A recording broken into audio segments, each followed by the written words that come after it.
السلام علیکم ورحمۃ اللہ وبرکاتہ نحمده ونصلی علی رسولہ الکریم اما بعد الحمد للہ نحمده ونستعینه ونستغفره ونؤمن به ونتوکل علیہ ونعوذ باللہ من شرور انفسنا ومن سیئات اعمالنا ونعوذ باللہ من شرور انفسنا ومن سیئات اعمالنا من يهده الله فلا مضل له ومن يضلله فلا هادي له ونشهد ان لا اله الا الله وحده لا شريك له ونشهد ان سيدنا ومولانا محمدا عبده ورسوله صلی اللہ علیہ وعلی آلہ واصحابہ وبارک وسلم تسلیما کثیرا کثیرا اما بعد فاعوذ باللہ من الشیطان الرجیم بسم اللہ الرحمن الرحیم والمؤمنون والمؤمنات بعضهم اولیاء بعض یأمرون بالمعروف وینہون عن المنکر ویقیمون الصلاة ویؤتون الزکاة ویطیعون اللہ ورسولہ اولئک سیرحمهم اللہ ان اللہ عزیز حکیم صدق اللہ العظیم۔ قابل احترام مائیں، بہنیں اور بیٹیاں، بس رہنے دو، پانی سب پئیں گے، آپ چھوڑ دو، سب ڈسٹرب مت کرو، سب بچے ہیں اپنے، سب میں جو کہتا ہوں دھیان سے سنو، بس کیا کہنا چاہیے۔ ایک تو 1 گھنٹہ آپ لوگ دیتے ہو 2 سال میں 3 سال میں، اور بھی ڈسٹرب کرتے ہو۔ اللہ تعالیٰ کا عورتوں کے یہاں بہت بڑا مقام ہے، اور عورتوں کا اللہ کے یہاں بہت بڑا مقام ہے۔ دونوں چیزیں ہیں کہ اللہ کے یہاں بھی عورتوں کا مقام ہے اور عورتوں کے یہاں بھی اللہ کا مقام ہے۔ اللہ عورتوں کو اتنا پسند کرتے ہیں، اتنا پسند کرتے ہیں کہ حدیث شریف میں آتا ہے جب بچی پیدا ہوتی ہے تو فرشتہ اعلان کرتا ہے ضعیفۃ خرجت من ضعیفہ، کمزور کے پیٹ سے آئی۔ اللہ کو عورتیں اتنی پسند ہے کہ اللہ نے پوری سورہ نساء نازل کر دی، عورتوں کی صورت۔ آپ کو مردوں کی صورت قرآن میں نہیں ملے گی، سورۃ الرجال قرآن میں نہیں ملے گی۔ اللہ نے عورتوں کی سفارش کی، مردوں کی سفارش اللہ نے نہیں کی۔ اللہ کسی کی سفارش کرے تو بہت بڑی چیز ہے نا۔ عاشروہن بالمعروف، ان کے ساتھ اچھی طریقے سے زندگی گزارو۔ مردوں کو یہ حکم ہوا عاشروہن بالمعروف۔ اللہ کے یہاں اتنا بڑا مقام ہے عورتوں کا کہ اللہ نے کسی عورت کا نام قرآن میں نہیں لیا، صرف مریم کا نام لیا ہے، وہ ان کے خاص قصے کی وجہ سے۔ عورتوں کے قصے آپ کو بہت ملیں گے لیکن ان کے نام نہیں ملیں گے، اللہ نے پردہ رکھا۔ یہ مقام ہے عورتوں کا۔ پہلے کسی زمانے میں عورت کا کوئی مقام نہیں ہوتا تھا۔ فرینچ کالونی میں عورت کو جانور سمجھا جاتا تھا،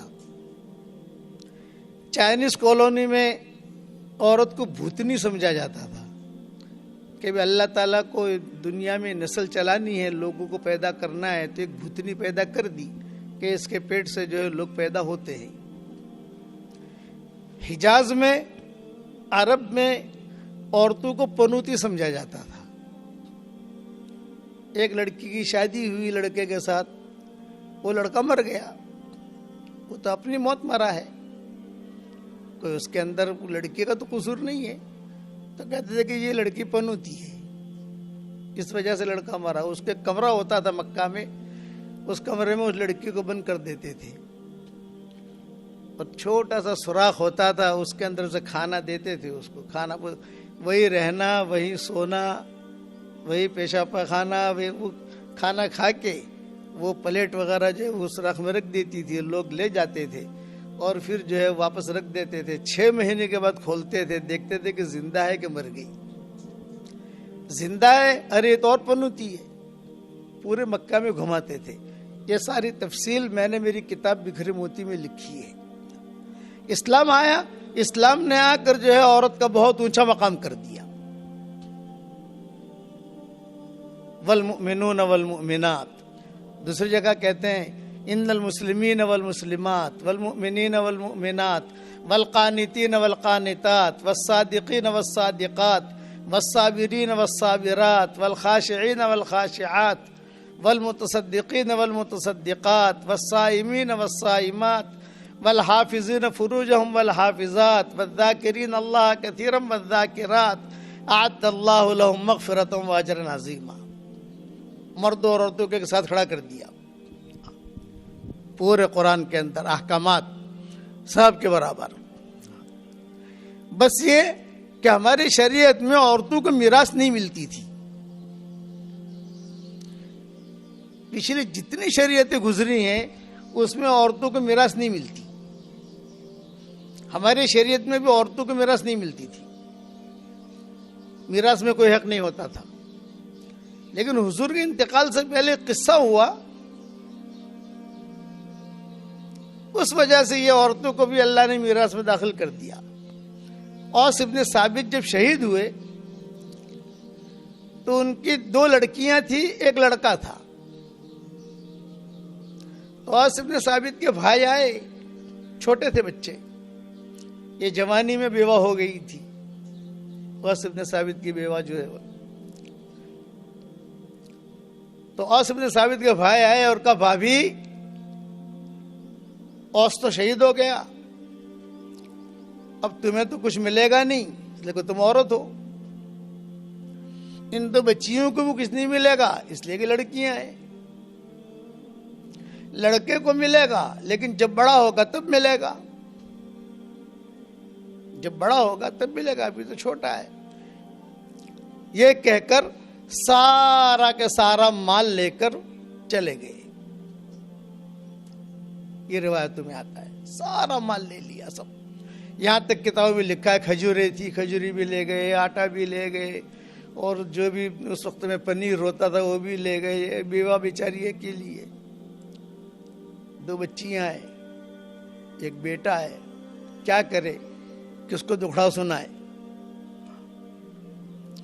اتنے میں اتفاق تھا, یعنی حضور صلی اللہ علیہ وسلم کا وہاں جانا کوئی مقصد نہیں تھا, لیکن حضور صلی اللہ علیہ وسلم کسی اپنے کام سے وہاں سے گزرنے والے تھے.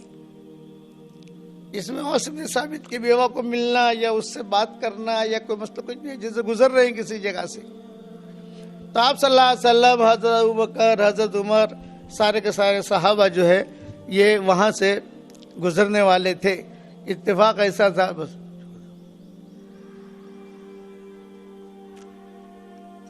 یہ یاد رکھنا, اس طریقے سے پانی پینا مکروہ یہاں, لیکن احمد آباد میں پیتا ہوں. بس یہ جو ہے نا, یہ جو ہے نا, یہ چھوٹے منہ سے پانی پینا مکروہ ہے. لو گلاس میں دو. احمد آباد بھی یاد رہے گا ہم کو. تو حضور صلی اللہ علیہ وسلم کسی اپنے کام سے گزر رہے تھے. تو حضرت عمر نے کہا کہ حضرت اوس ابن ثابت جو شہید ہوئے ہیں نا ابھی قریب میں, ان کی بیوہ, ان کے بچے بھی یہاں رہتے ہیں. اچھا, آپ صلی اللہ علیہ وسلم کسی جگہ سے گزرتے تھے تو ایک بچے بچیاں سب جو ہے جا رسول اللہ, جا رسول اللہ, جا رسول اللہ, ایک عید ہو جاتی تھی. حضور آ رہے ہماری گلی میں, حضور آ رہے, حضور آ رہے, حضور آ رہے, حضور آ رہے. تو زور زور سے بچیوں نے گانا شروع کیا, جا رسول اللہ, جا رسول اللہ, جا رسول اللہ. اوس ابن ثابت کی بیوہ نے بھی سن لیا کہ حضور صلی اللہ علیہ وسلم گزر رہے ہیں. تو انہوں نے کہا میں حضور کو میرا دکھڑا سناؤں. تو بچوں کو جلدی سے تیار کیا اور تیار کر کے دروازے کے باہر بٹھا دیا, اور یہ پردے میں رہی حضرت اوس ابن ثابت کی بیوہ. حضور صلی اللہ علیہ وسلم جو گزرے وہاں سے تو حضور نے دیکھا بچے باہر بیٹھے ہیں, چھوٹے چھوٹے بچے ہیں. باقی بچے جو تھے وہ تو ایسے چلنے والے تھے, تو وہ تو حضور کے ساتھ ساتھ لڑکے لڑکیاں حضور کے ساتھ ساتھ چل رہے تھے. تو جب حضور صلی اللہ علیہ وسلم قریب سے گزرے تو آس ابن ثابت کی بیوہ نے کہا السلام علیکم یا رسول اللہ. کھڑے ہو گئے حضور. کون ہو آپ؟ پوچھا تو حضرت عمر نے تعارف کرایا کہ اوس جو شہید ہوئے ہیں یہ ان کی بیوہ ہے, یہ ان کے بچے ہیں. تو کتابوں میں لکھا ہے کہ حضور صلی اللہ علیہ وسلم نے پوچھا کچھ کہنا چاہتی ہو؟ تو ان کی بیوہ نے کہا کہ حضرت میری ایک درخواست ہے, کل اوس کے بھائی جو ہے وہ آئے تھے اور یہ کہہ کر میرے گھر میں سے سارا مال لے گئے کہ بھی تم تو عورت ہو, تمہیں تو کچھ ملے گا نہیں, یہ تو بچیاں ہیں ان کو بھی کچھ نہیں ملے گا, یہ لڑکا ہے اسے ملے گا کب ملے گا؟ جب یہ بڑا ہوگا, ابھی تو چھوٹا ہے. اس لیے یہ کہہ کر سارا مال لے گئے, کھجوری بھی لے گئے, پنیر بھی لے گئے, آٹا بھی لے گئے. میں بھوکی بیٹھی ہوں. تو میری ایک درخواست اتنی ہے کہ آپ اوس کے بھائیوں کو بلائیے اور یہ کہیے کہ بھئی جب تم سارا مال لے گئے ہو تو بچیاں بھی لے جائیں, ان کو پالے پوسے بڑا کریں, ان کا نکاح کرائیں, پھر میں رہوں گی, میرا لڑکا رہے گا, ہم دونوں جو ہے اپنی زندگی گزاریں گے. اس پر حضور صلی اللہ علیہ وسلم بہت روئے, آنکھوں میں آنسو آ گئے. کتابوں میں لکھا ہے کہ تھوڑی سی آپ کی آواز بھی بھر گئی. کہا میری امت کی عورت کا یہ حال. تو حضور صلی اللہ علیہ وسلم نے کہا تو نے جو دکھڑا رکھا ہے, تو نے جو بات رکھی ہے, میں اس کا جواب نہیں دیتا. آسمانوں سے تیری بات کے جواب کا مجھے انتظار ہے. یہ کہہ کر آگے جا رہے تھے حضور صلی اللہ علیہ وسلم کسی کام سے. وہ انشاءاللہ کبھی بتائیں گے کیا کام سے جا رہے تھے, وہ قصہ بھی سننے جیسا ہے. آگے کہاں جا رہے تھے حضور صلی اللہ علیہ وسلم, کیا مقصد تھا, ابھی مختصر وقت میں ساری باتیں ہم سمجھا نہیں سکتے ہیں. آگے کہیں جا رہے تھے کسی اہم کام کے لیے. تو حضور صلی اللہ علیہ وسلم نے کہا بس بھائی چلو واپس چلو. روتے آپ واپس چل دیے. صحابہ بھی رونے لگے کہ میری امت کی عورت کا یہ حال. چونکہ مشرکین کے یہاں, یہودیوں کے یہاں, نصارہ ابھی بھی مشرکین کے یہاں, یہودیوں کے یہاں, نصارہ کے یہاں عورت کو کوئی میراث نہیں ملتی, کوئی خاص اہتمام نہیں, کوئی دے دیا دلا دیا یہ بات الگ ہے. ابھی مسجد نبوی میں داخل بھی نہیں ہوئے تھے حضور صلی اللہ علیہ وسلم اور میراث کی آیتیں نازل ہو گئی. یوصیکم اللہ فی اولادکم للذکر مثل حظ الانثیین, پورا رکوع. حضور کھڑے کھڑے وہیں پر, جب قرآن نازل ہوتا تھا تو آپ کی کیفیت بنتی تھی, کھڑے کھڑے وہیں پر جو ہے حضور نے پورا قرآن لیا, جبریل نے دیا, حضور روئے اور حضور نے وہیں کھڑے کھڑے, مسجد میں گئے ہی نہیں, وہیں کھڑے کھڑے. کبھی بلاؤ اوس کی بیوہ کو, بلاؤ اوس کی بیوہ کو, ارے پڑھ کے سنا ہے کہ دیکھ تیری وجہ سے قرآن کی آیت نازل ہوئی اور قیامت تک کے آنے والی عورتوں کا مسئلہ اللہ نے حل کر دیا, اور اللہ نے میراث میں پورا حساب کتاب کر کے بھیجا. اس میں ڈنڈی ماری جائے گی, لوگ ڈنڈیاں مارتے ہیں نا. نماز میں تو اللہ نے اتنا کہہ دیا نماز پڑھو, ظہر کی 4 پڑھو, عصر کی 4 پڑھو, مغرب کی 3 پڑھو, عشاء کی 4 پڑھو, فجر کی 2 پڑھو. یہ قرآن نہیں بتائے گا, یہ حدیث بتائے گی. روزہ رکھو, کیسے رکھو, کیا کرو, ٹوٹے گا کیسے رکھے, یہ ساری حدیثیں بتائیں گی, حضور اس کی تشریح کریں گے. میراث میں ایسا نہیں ہوا. میراث میں تو اللہ نے جو ہے کمپیوٹر سے پورا حساب کتاب کر کے ہی بھیجا, اس کو اتنا, اس کو اتنا, اس کو اتنا, اس کو اتنا, کوئی آگے پیچھے ہو ہی نہیں سکتا. جب پیدا اس نے کیا, اس کو معلوم ہے کہ میرا میراث پر ایک بیان چلا تھا کئی دنوں تک, جیسے آج کل حضور صلی اللہ علیہ وسلم کی سیرت کا مضمون ہمارا چل رہا ہے سبق کے اندر, تو میراث پر بھی میں نے ایک بیان کیا تھا. تو کئی عورتوں نے مجھے کہا کہ مولانا آپ کے میراث والا بیان جو ہے نا ہم سنتی ہیں اور ہمارے شوہروں کو سناتی ہے, تو شوہر وہ سنتے نہیں, ارے رہوا دینے پچھی دینا پڑے گا.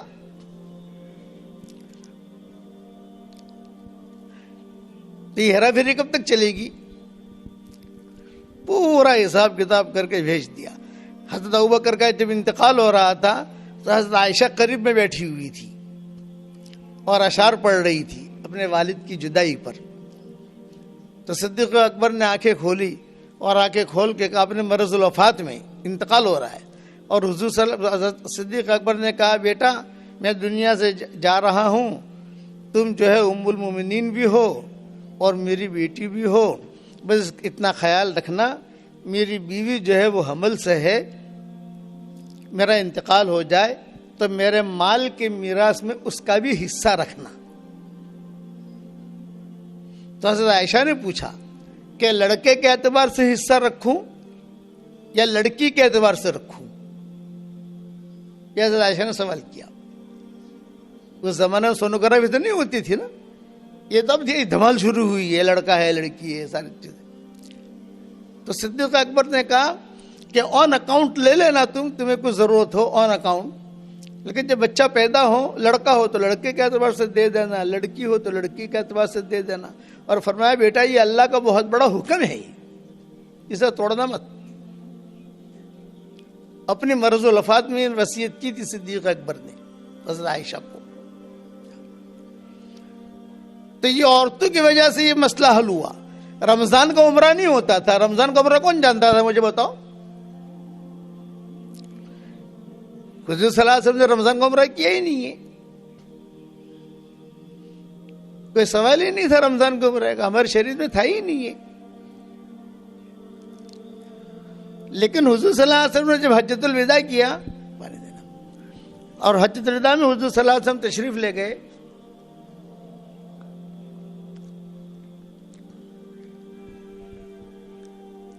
تو آپ نے اعلان کیا تھا بھئی چلو میرے ساتھ چلو, چلو میرے ساتھ چلو, میرا حج ہے. اور اشارہ کیا تھا ہمارا آخری حج ہے, جو آنا چاہے آئے, جو آنا چاہے آئے. تو قافلے تیار ہوئے, بہت بڑا قافلہ بن گیا. اور میں تقریباً حجۃ الوداع کے 10 پارٹ میں بیان کر چکا ہوں, یوٹیوب پر پڑے ہوں گے. حضور صلی اللہ علیہ وسلم کو پورا حج تو میں نے بیان نہیں کیا. پورا حج اگر بیان کرنا جائیں تو 100 پارٹ بنیں گے, 100-150 پارٹ. ابھی سیرت کا جو چل رہا ہے وہ 300 پارٹ ہیں اس کے. حجۃ الوداع میں مکہ مکرمہ میں تھا تو میں نے کہا حضور کا حجۃ الوداع بھی بیان کروں تھوڑا سا. تو سب جو ہے پورا قافلہ, کچھ عورتیں جا نہ سکی اپنی بیماری کی وجہ سے, معذوری کی وجہ سے, یا حمل تھے ان کے, یا زیادہ راہ نہیں تھا, پیسے نہیں تھے, یا میاں بیوی میں انبن تھی, جو بھی مسئلے تھے وہ جا نہیں سکی عورتیں. اب جن عورتوں نے حضور صلی اللہ علیہ وسلم کے ساتھ حج کیا, آخری حج, تو پورے سفر کی کارگزاری انہوں نے کیش کر لی. فلاں جگہ یہ ہوا, فلاں جگہ یہ ہوا, فلاں جگہ یہ ہوا, فلاں جگہ یہ ہوا. حضور کا حج تھا نا, اور قافلہ ساتھ تھا, ساری امہات المومنین ساتھ تھی حضور صلی اللہ علیہ وسلم کے. اخیر تک مکہ مکرمہ یعنی مدینہ منورہ سے مدینہ منورہ تک کی جو روایتیں ملتی ہیں وہ عورتوں سے بھی ملے گی آپ کو. فلاں جگہ یہ ہوا, فلاں جگہ یہ ہوا, فلاں جگہ یہ ہوا, سب قافلے میں ساتھ تھے سب. حضرت زینب کا قصہ ہوا, حضرت صفیہ کا قصہ ہوا, حضرت عائشہ کا قصہ ہوا, حضرت فاطمہ اور علی میں تھوڑی سی نوک جھوک ہوئی مکہ میں, پھر مینا میں سانپ والا قصہ ہوا, یہ سارے قصے ہوئے اس سفر کے اندر. چونکہ نبی کے ساتھ چلو گے تو نبی کے ساتھ جو قصے ہوں گے وہ رہبری ہوگی. حضرت صفیہ کے اونٹ کا قصہ ہوا, ہرن کا قصہ ہوا, سارا قافلہ ساتھ دیکھتا دیکھتا جاتا تھا. آپ صلی اللہ علیہ وسلم جب حج کے لیے جا رہے تھے, ایک ہرن راستے میں ملا حضور صلی اللہ علیہ وسلم کو, زخمی, اور ٹیلی پر بیٹھا ہوا, راستے میں ہی تھا, وہ بیٹھا ہوا تھا. تو حضور صلی اللہ علیہ وسلم وہاں کھڑے رہے. جب کھڑے رہے تو یہ ہرن حضور کو دیکھ کے رونے لگا. حضور صلی اللہ علیہ وسلم نے صحابہ سے کہا کہ دیکھو کوئی اسے ذبح نہ کرے, کوئی کھائے نہیں, اس لیے ہمیں پتہ نہیں ہے کس نے شکار کیا ہے اس کا, ہمیں معلوم نہیں ہے کہ کس نے شکار کیا ہے اس کا. جب سارا مجمع، یہ بھی عورتوں نے دیکھا، جب سارا مجمع جمع ہو گیا تو حضور صلی اللہ علیہ وسلم نے یہ کہا کہ دیکھو کوئی کھائے نہیں، میں تو آگے بڑھ رہا ہوں، قافلہ پیچھے سے آ رہا ہے، کوئی کھائے نہیں. حضور جب آگے بڑھے تو کتابوں میں لکھا ہے وہ ہرن بھی ایک زخمی اپنی زخم کی حالت میں روتا ہوا گھسیٹنے لگا حضور کا زخم کی حالت میں، خون رس رہا تھا، اور حضور کی طرف ہی آہستہ آہستہ ہی. اب حضور صلی اللہ علیہ وسلم آگے بڑھے، وہ بیچارہ چل نہیں سکتا تھا چونکہ شکار کیا ہوا تھا، کسی نے شکار کیا تھا اس کا. تو یوں دیکھتے کہ جب تک حضور صلی اللہ علیہ وسلم آگے گئے نہیں تب تک یوں کر کے وہ اپنا حضور کو دیکھتا رہا. علماء نے لکھا ہے کہ جانوروں میں بھی اللہ نے محبت ڈالی تھی حضور کی. آج مسلمان حضور سے محبت نہیں کرتا، نام کی محبت کرتا ہے. اگر حقیقی محبت ہوتی ہے تو حضور صلی اللہ علیہ وسلم کا اتباع کرتا. کہ ہدایت اللہ نے رکھی ہے حضور صلی اللہ علیہ وسلم کے اتباع میں. یہ جو کٹکڑ تسبیح پڑھتے ہیں نا، کٹکڑ تسبیح نکلی ہے نا، میں اس کا دجالی تسبیح کہتا ہوں. کٹکڑ تسبیح دیکھی ہوگی آپ نے، لوگوں کی انگلیوں میں ہوتی ہے. یہ سنت نہیں ہے. جائز ناجائز وہ چھوڑ دو آپ، جائز ہے کہ ناجائز ہے. اصل ہے حضور صلی اللہ علیہ وسلم کا اتباع. سنت تین چیزیں ہیں: انگلی پر تصویر بڑے آدمی، یا کھجور کے گٹھلی پر، یا وہ ہمارے ہاتھ کے تصویر کا تصویر دیکھ، وہ ہمارے ہاتھ کی جو تصویر ہوتی ہے اس پر پڑے آدمی. یہ سنت ہے. اتباع سنت میں اللہ نے ہدایت رکھی ہے. یہ کٹکڑ والی تصویر سے ہدایت نہیں پھیلے گی. نیکیاں مل جائیں گی آپ کو، نیکیاں تو ہمارے شریعت میں کمانا بہت آسان ہے. یہ تصویر کہ چلو آخری درجہ یہ ہے کہ صحابہ نے اسے استعمال کیا ہے، کٹکٹ والا نہیں کیا. یہ میرا جملہ یاد رکھنا کہ اتباع سنت میں ہدایت ہے، تشدیدات میں ہدایت نہیں ہے. ہاں جائز ناجائز آپ چھوڑ دو، وہ تو مفتی لوگ فتویٰ دیں گے. بارڈر بتاتے ہیں نا، فتویٰ تو بارڈر بتاتا ہے، تقویٰ بارڈر نہیں بتاتا. فتویٰ تو یہ کہتا ہے کہ یہ بھی گنجائش ہے، یہ بھی گنجائش ہے. تقویٰ جو ہے مزاج شریعت کو بتاتا ہے، اور فتویٰ حدود شریعت کو بتاتا ہے. فرق ہے دونوں میں. ہدایت جو پھیلتی ہے مزاج شریعت سے پھیلتی ہے، حدود شریعت سے نہیں پھیلتی.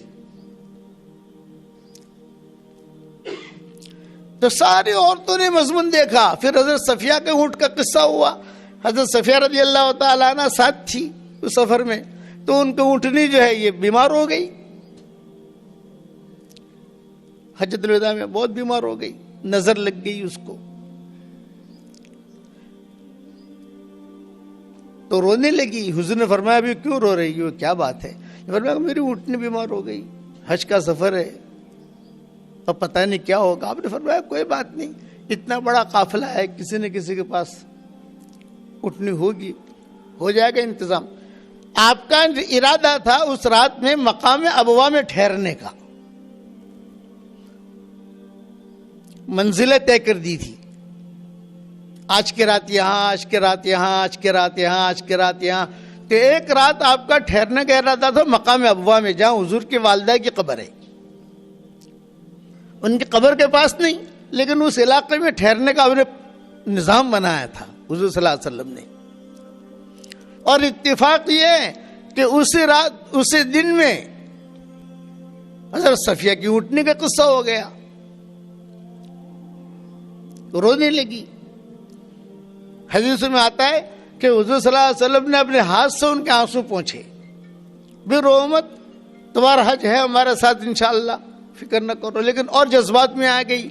ماؤں نے سمجھایا بھی اتنا نہ رو، تمہاری آواز جو ہے مردوں تک پہنچ رہی ہے. لیکن وہ جذبات تھے ان کے. تو حضور نے اعلان کیا اچھا چلو بھی سفر کینسل، پانی دینا. آپ نے فرمایا آج کا سفر کینسل، آج مقام ابوا میں نہیں ٹھہریں گے ہم. حضور صلی اللہ علیہ وسلم نے وہی پڑاؤ ڈال دیا، کل جائیں گے. اب سارے قافلے کو حکم ہو گیا کہ ابھی آج مقام ابا نہیں ٹھہریں گے, یہی پڑاؤ ڈال دو.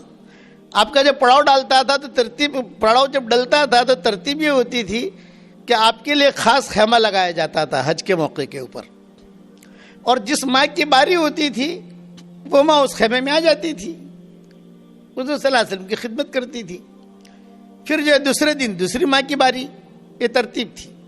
تو آپ نے اعلان کر دیا ابھی چلو اب جو ہے, حضرت صفیہ کی وجہ سے یہ ہوا, ورنہ تو معاملہ سب ٹھیک چل رہا تھا.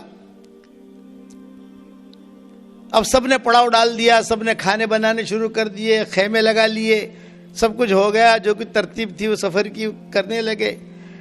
اتفاق یہ تھا کہ آج کی رات جو حضرت صفیہ کی باری تھی, اور مسئلہ ہوا حضرت صفیہ کی وجہ سے, یہ ٹینشن میں آ گئی کہ یار میری وجہ سے تو سارا قافلہ رک گیا, اور آج رات میری باری ہے, پتہ نہیں اندر کیا ہوگا. لیکن آپ بہت اونچے اخلاق والے تھے, تو یہ آئی حضرت عائشہ کے پاس. ایک بات پوائنٹ یہ ذہن میں رکھنا, امہات المومنین جو تھی ان کے دو ٹولیاں تھیں. ایک ٹولی کی ذمہ دار حضرت عائشہ ہوتی تھی امیر, اور ایک ٹولی کی ذمہ دار ام سلمہ ہوتی تھی. یہ دونوں اگر کسی چیز پر متفق ہو جائیں تو حضور کا ٹینشن فری. اگر دونوں میں سے کسی نے کوئی شوشہ چھوڑ دیا تو حضور ٹینشن میں رہتے تھے. تو حضرت صفیہ تھی ام سلمہ کی ٹولی میں, لیکن آئی حضرت عائشہ کے پاس کہ مسئلہ عائشہ سے حل ہوگا, ام سلمہ سے حل نہیں ہوگا. اور حضرت عائشہ کے پاس آ کر حضرت صفیہ نے کہا کہ بہن جی معلوم ہے سارا قصہ جو ہوا وہ, اب آپ کچھ حل کرو. اور اتفاق یہ کہ آج میری باری ہے, اب مجھے بہت ڈر لگ رہا ہے, بہت ٹینشن ہے, کہیں حضور ناراض نہ ہو جائیں, اور پتہ نہیں یہ ٹینشن میں حضور کی خدمت ان کے مزاج کے مطابق کر بھی سکتی ہوں نہیں کر سکتی, کچھ میرا مسئلہ حل کرو. تو حضرت عائشہ نے کہا صفیہ ٹینشن نہ لو, میں انشاءاللہ سوچتی ہوں تمہارا مسئلہ حل ہو جائے گا انشاءاللہ. نہیں جلدی کرو, مجھے بہت بعض عورتوں کو جلدی ہوتی ہے, جلدی پتی جائے تاکہ ہمارا ذہن فارغ تھی جائے. سورج غروب ہونے کا وقت آ گیا ہے, اب مجھے جانا پڑے گا وہاں. حضرت عائشہ نے کہا مجھے سوچنے تو دو, میں حضور صلی اللہ علیہ وسلم سے کیا بات کروں, کیسے بات کروں, بات تو کرنی پڑے گی نا. لیکن اتنا بڑا معاملہ ہو گیا کہ سارا قافلہ رک گیا, یہ بہت بڑی چیز ہے نا, سارا قافلہ رک گیا اور تمہاری وجہ سے رکا. تو حضرت صفیہ نے کہا میرے دل میں ایک بات آتی ہے, اور وہ بات یہ آتی ہے کہ آج کی رات تم چلی جاؤ وہاں. حضرت عائشہ نے کہا بہت اچھا, میں تو چاہتی ہی تھی مجھے چانس مل جائے. حضرت عائشہ نے کپڑے وڑے بدلے, ٹھیک ٹھاک کیا, اور ٹھیک خیمے میں داخل ہو گئی. آپ نے فرمایا ارے عائشہ, اویش کہا, اویش بیوی کا پیار والا نام رکھنا ہماری شریعت میں سنت ہے, لیکن دھمال والا نہیں. حضرت عائشہ کا نام تھا عائشہ, حضور پیار میں کہتے تھے اویش, کبھی عائش کہتے تھے, کبھی حمیرہ کہتے تھے, کبھی صدیقہ کہتے تھے, کبھی عفیفہ کہتے تھے. نام یہ نہیں تھے, نام عائشہ تھا. جب حضرت عائشہ داخل ہوئی آپ نے فرمایا ارے اویش تمہاری تباری نہیں تھی, تم کیسے آ گئی؟ تو حضرت عائشہ نے کہا یہ تو اللہ کا فضل ہے, اللہ جسے چاہے دے, کہ صفیہ نے مجھے بھیجا کہ میری باری میں تم چلی جاؤ. تھوڑے سے حضور مسکرائے, یعنی سمجھ گئے کہ وہ ڈر کی وجہ سے پوری رات حضرت عائشہ رہی وہاں. یہ جب صبح ہوئی اور جب نکلے تو حضرت صفیہ نے سب سے پہلے تو عائشہ کے کان میں کہا ارے میرے بارے میں کچھ کہا تو نہیں؟ یہ کہا ٹینشن مت لے, کچھ بھی نہیں کہا, حضور تو بھول بھی گئے ہیں. ہمارے طرح لے کر بیٹھتے نہیں تھے, اور ہمارے یہاں تو 50 سال کے بعد بھی یاد رکھے گا. یہ سارے قصے ہوئے. حضرت علی کی بھی نوک جھوک ہوئی. حضرت علی آئے تھے یمن سے, حضرت فاطمہ آئی تھی حضور صلی اللہ علیہ وسلم کے ساتھ. تو حضرت فاطمہ جب حضور صلی اللہ علیہ وسلم کے ساتھ آئی تھی، حضور صلی اللہ علیہ وسلم، وہ حضرت فاطمہ جو ہے وہ احرام کی انہوں نے اپنا سرما ورما لگایا اور کچھ خوشبو لگائی، یہ لگایا سب جو ہے وہ تھوڑی دلہن بن کے بیٹھی. حضرت علی آئے تھے وہاں سے، یمن سے، اور حضرت فاطمہ یہاں سے گئی تھی. جب حضرت علی نے دیکھا تو حضرت علی جو ہے وہ غصہ ہو گئے حضرت فاطمہ پر مکہ میں. یہ کیا، سرما بھی لگا لیا، خوشبو بھی لگا لی، یہ کیا؟ اس وقت حضرت فاطمہ نے جو ہے یوں کر کے، اب ناراض کیوں ہوتے ہیں؟ آنکھیں اب ناراض کیوں ہوتے ہیں؟ حضور سے پوچھو میں نے کیوں کیا ہے. اب حضور سے پوچھئے. اچھا معاف کرنا، سوری. وہ فارغ ہو گئی، عمرہ کر لیا تھا حضرت فاطمہ نے. حضور نے کہا تم عمرہ کر لو، فارغ ہو جاؤ تاکہ شوہر کے ساتھ رہ سکو. پھر سانپ کا قصہ ہوا مینا میں، صاحب احرام کی حالت میں، اور ایک سانپ نکل آیا. جب سانپ نکلا تو مائیں بھی کھڑی ہو گئی، مرد بھی کھڑے ہو گئے، عورتیں بھی کھڑی ہو گئی، سب. حیا کہتے ہیں، حیا. سانپ جو ہے کتابوں میں لکھا ہے اپنی موت نہیں مرتا. کوئی مارے گا تو مرے گا. جانور تو اپنی موت مرتے ہیں نا، یہ گدھا اپنی موت مرتا ہے، شیر. سانپ اپنی موت علماء نے لکھا ہے نہیں مرتا، وہ کوئی مارے گا تو مرے گا. اس لیے آپ نے دیکھا ہوگا پرانے بڑے بڑے سانپ کہیں نظر آ جاتے ہیں، اس لیے اس کو حیا کہتے ہیں کہ اپنی موت وہ نہیں مرتا. ہاں کوئی مارے گا تو وہ سانپ نکلا. اب یہ لمبی تفصیل ہے، تھوڑے وقت میں کتنا بیان کروں آپ کو سمجھاؤں. اب وہ جو ہے وہ سانپ نکلا، تو جب سانپ نکلا سب کھڑے ہو گئے. اب کسی کی ہمت نہیں اس کا پیچھا کرنے کی. عبداللہ بن مسعود نے پیچھا کیا، وہ دوڑے. عبداللہ بن مسعود کی پنڈلیاں بہت دبلی پتلی تھی، داڑھی بھی ان کی چھوٹی سی تھی. وہ پیچھے دوڑے سانپ کے. جب دوڑے تو حضور میں کھڑے ہو کے دیکھ رہے، مائیں بھی دیکھ رہی ہے، سانپ آگے جا رہا، عبداللہ بن مسعود پیچھے جا رہے. یہاں تک کوئی ایک بل میں جا کر گھس گیا. آپ نے فرمایا الحمدللہ، سانپ کے شر سے تم بچ گئے، تمہارے شر سے وہ بچ گیا. اور اسی رات میں سورہ المرسلات نازل ہوئی، پڑھ کے سنائی آپ نے مینا والی رات میں. یہ سارے قصے جو ہوئے یہ عورتوں نے کیچ کیے. عرفات کا قصہ، مزدلفہ کا قصہ، یہ سارے قصے میں نے تو مختصر بیان کیا ہے میں نے. تو واپس آ کر مدینہ منورہ عورتوں کو کارگزاری سنانا تو بہت اچھی آتا ہے نا بھائی، خاموش تو رہتی نہیں ہے. 5 عورتیں کسی جگہ بیٹھی ہوں خاموش رہے، یہ نہیں ہو سکتا. بولیں گے وہ کارگزاری سنائی مدینہ آ کر. جب کارگزاری سنائی تو جو عورتیں گئی نہیں تھی حضور کے ساتھ حج میں، وہ حضور کے بعد روتی ہوئی آ گئی. آپ نے فرمایا بھی کیوں رو رہی ہو؟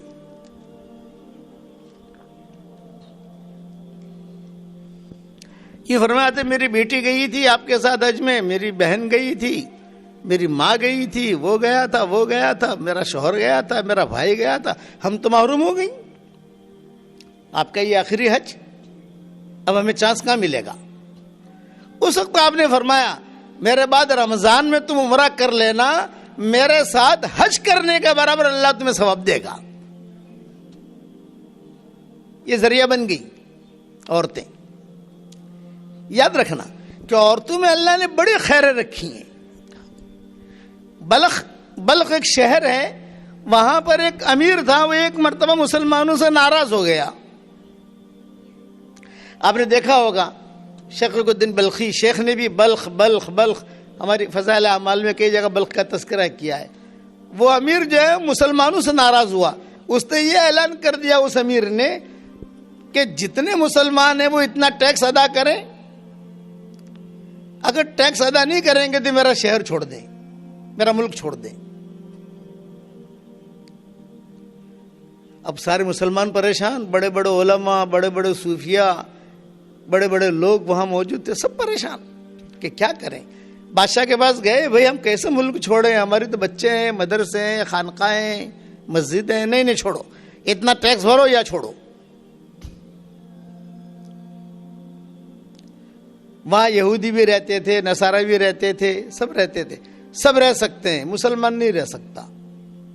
اس نے قانون بنایا ٹیکس دو. اب مشورہ کیا ابھی کیا کریں؟ دھیان سے سننا، بیان لمبا نہیں کروں گا لیکن بات پڑھ کے سمجھاؤں گا آپ کو کہ کیا کریں. تو انہوں نے کہا کہ بھی ہرات ایک جگہ ہے، ہرات، وہاں پر ایک لڑکی ہے، اس کے پاس تم چلے جاؤ، شاید تمہارا مسئلہ حل ہو جائے. اچھا بھائی چلو.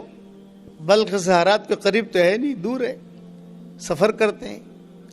سفر کیا، سفر کر کے وہاں پہنچے، اس لڑکی کا ایڈریس لیا، پتہ کیا، وقت لیا، پردے کے پیچھے بات کی. اس لڑکی نے کہا بھی کیوں آئے ہو؟ مکان بھی سیدھا سادہ، سمجھے بات نہیں آتی تھی یہ لڑکی سے کیسے مسئلہ حل ہوگا ہمارا. تو اس نے کہا بتاؤ کیوں آئے ہو؟ یہ فرمایا کہ آپا جی وہاں بلخ کا بادشاہ جو ہے وہ ظالم بن گیا ہے، اور اس نے کہا ہے کہ سارے مسلمان جو ہے ٹیکس ادا کریں، اتنا ادا کریں تو رہیں ورنہ جائیں. اب ہم بڑے پریشان ہیں کہ کیا کریں ہم. اس نے کہا ٹینشن لینے کی ضرورت نہیں ہے، تمہاری مدد کرتی ہوں میں. وہ گھر میں گئی اور گھر میں جا کر ایک چادر لے کر آئی. چادر، یہ چادر دے دینا، تمہارا ٹیکس بھی ادا ہو جائے گا اور اس میں سے پیسے بھی بچیں گے. جب پیسے بچیں تو اس کی مسجدیں بنا دینا، خانقاہیں بنا دینا، یا جو ہے اس کے مسافر خانے بنا دینا، یہ لے جاؤ. اب انہیں سمجھ بھی نہیں آیا یار یہ چادر سے ہمارا خرچہ کیا پورا ہوگا، ادا کیا ہوگا، سارا قرضہ وغیرہ. خیر بادشاہ کے پاس چادر لے کر آئے. کسی زمانے میں لڑکیاں کیسے ہوتی تھی یہ سمجھا رہا ہوں میں آپ کو، عورتیں کیسی ہوتی تھی. بادشاہ کے پاس لے کر پہنچے تو بادشاہ نے کہا بھی یہ چادر تم کو کس نے دی؟ وہ فلاں لڑکی نے دی. اور کیا کہا اس نے؟ یہ کہ اپنا ٹیکس ادا کرو اس کو. بولے چادر بہت قیمتی ہے، جب وہ لڑکی سخاوت کر سکتی ہے تو کیا میں سخاوت نہیں کر سکتا؟ جاؤ تمہارا سارا ٹیکس معاف کر دیا، اور یہ چادر بھی واپس لے لو. اس زمانے میں لوگ دیندار تھے، ہیرا پھیری والے نہیں تھے، چالاکی والے نہیں تھے. اور کہنے خبر ہے یار آپ نے 10-15 چیئے نا آپس میں، سمجھ گئے نا؟ چالاکیوں نے ہمیں ختم کیا ہے، ہیرا پھیری نے ختم کیا. ہمارے دین میں ہیرا پھیری ہے ہی نہیں. وہی علماء واپس گئے، وقت لیا. ہاں بھی اب کیوں آئے ہو؟ یہ کہا بھی ہمارا کام تو ہو گیا الحمدللہ، یہ آپ نے چادر دی تھی، یہ چادر لے لو. وہ کہا نہیں، چادر باہر رکھو. جس چادر پر غیر محرم کی نظر پڑی ہو وہ چادر میرے گھر میں اب نہیں آ سکتی. یہ تقویٰ تھا. جس چادر پر غیر محرم کی نظر پڑی ہو، بادشاہ کی نظر پڑ گئی، تمہاری نظر پڑ گئی، وہ چادر میرے گھر میں نہیں آ سکتی. اب وہ چادر کیا تھی وہ لمبا قصہ ہے. طواف کرتے کرتے کسی جنات کے بادشاہ کی نظر پڑ گئی اس لڑکی پر، شادی ہوئی. اس نے مہر بھی دی تھی بادشاہ نے، اصلی ہیرے جواہرات تھے. وہ قصہ بھی دوسری مرتبہ آئیں گے تو سنائیں گے انشاءاللہ آپ کو، کس نے نکاح پڑھایا تھا کیا، وہ الگ قصہ ہے. اللہ تعالیٰ جب لائے گا تو وہ بھی سنائیں گے آپ کو انشاءاللہ. تو لڑکی نے کہا یہ چادر میرے گھر میں نہیں آئے گی، بس یہ تو کسی غیر محرم میں نظر پڑ گئی، لے جاؤ اس کی مسجد بناؤ. چنانچہ آپ ہرات جاؤ، ہرات افغانستان کے علاقے میں آپ جاؤ، اللہ تعالیٰ لے جائے. کبھی جماعت کے اندر ہماری جماعتیں جاتی ہیں تو وہاں مسجد میں لکھا ہوا ہے چادر والی مسجد. چادر چادر چادر، ریدا ریدا ریدا ریدا.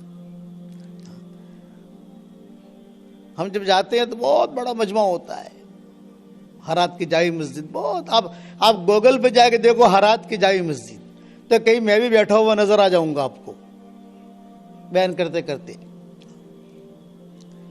بادشاہ نے بنائی تھی. وہ بہت سب جگہ چھوٹے چھوٹے بدر، چھوٹے چھوٹے گاؤں دیہاتوں کے اندر، جو ہمارے یہاں چھوٹے چھوٹے دیہات ہوتے ہیں نا، چادر والی چادر والی چادر چادر، ردا، عربی میں اس کو ردا کہتے ہیں.